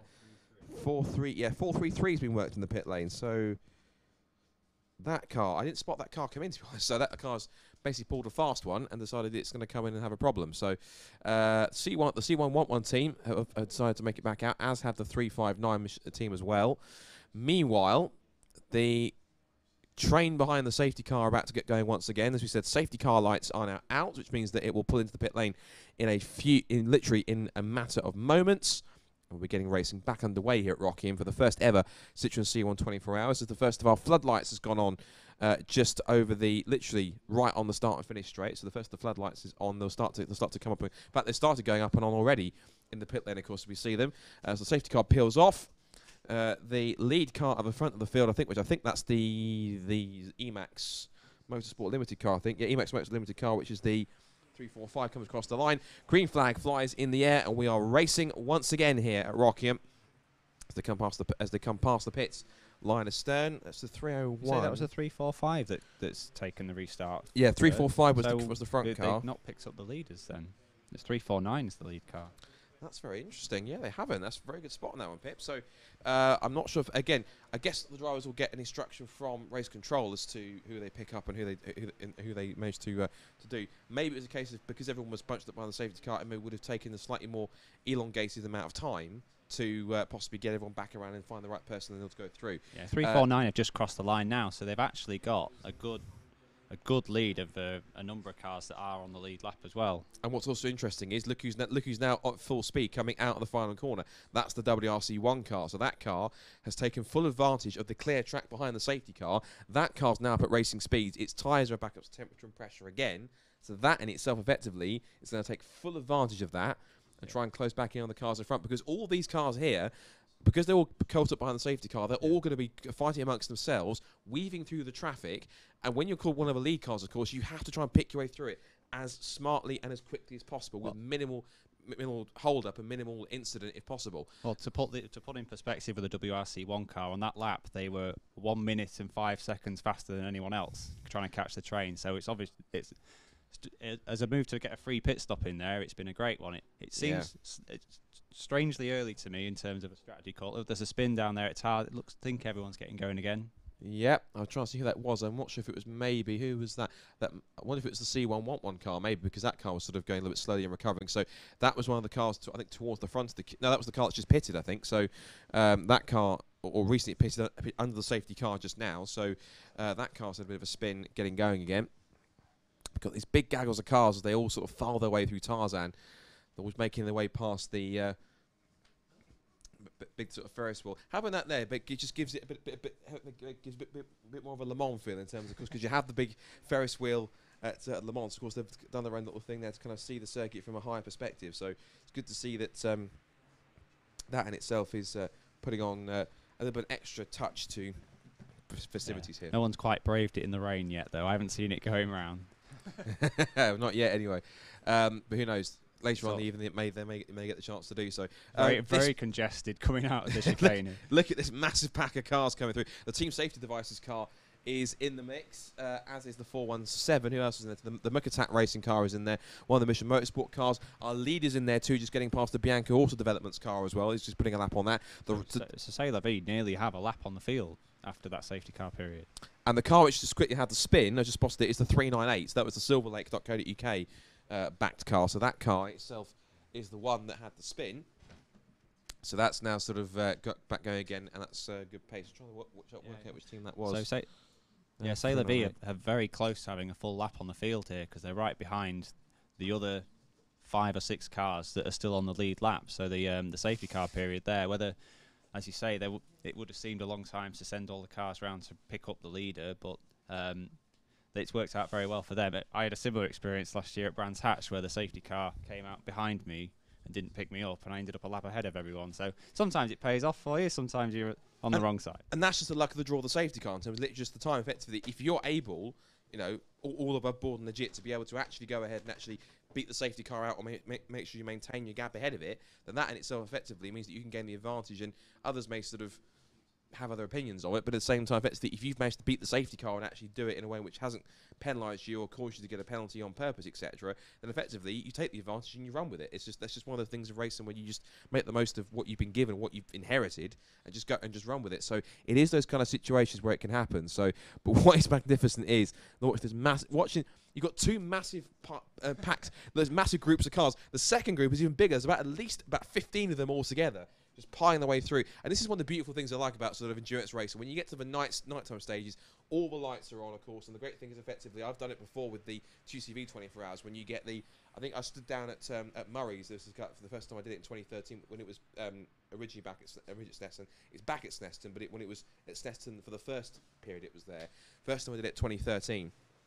First time I went down there, and the incredible thing was that you went down there, it's about 2 o'clock in the morning, standing down at Murray's with practically no light there whatsoever, and all you get is just the pairs of headlights just dancing in the darkness, which is fantastic to watch. And that in itself is the beauty of endurance racing and racing at night, because you get spectacles like this where the cars are just filing their way around, all these just pairs of headlights and neon lights going around. It's a wonderful spectacle, and it's one of those things that makes racing in endurance racing, pardon the expression, but ever so slightly romantic in terms of it just looks so good and it feels good to watch, and it really is something that you have to come and experience. And to see these cars going around here like that, it really does make it feel like a proper. It is, but it feels like a proper 24-hour race that you find anywhere else if you went to Spa or Le Mans or anywhere else around in the world. Yeah, you're right. And just checking on the gap. Oh, sorry, we are spin up at 2 cars are spun up at Piff Paff. Now, one car that's spun, that's the Scuderia Apollo Rossa car spun again. The other one, I think, is the Emax Motorsport car. So the Polo Rosso car spun for the second time. Now, I think possibly the Polo Rosso car spun originally. I think it's just about kept it out of the gravel.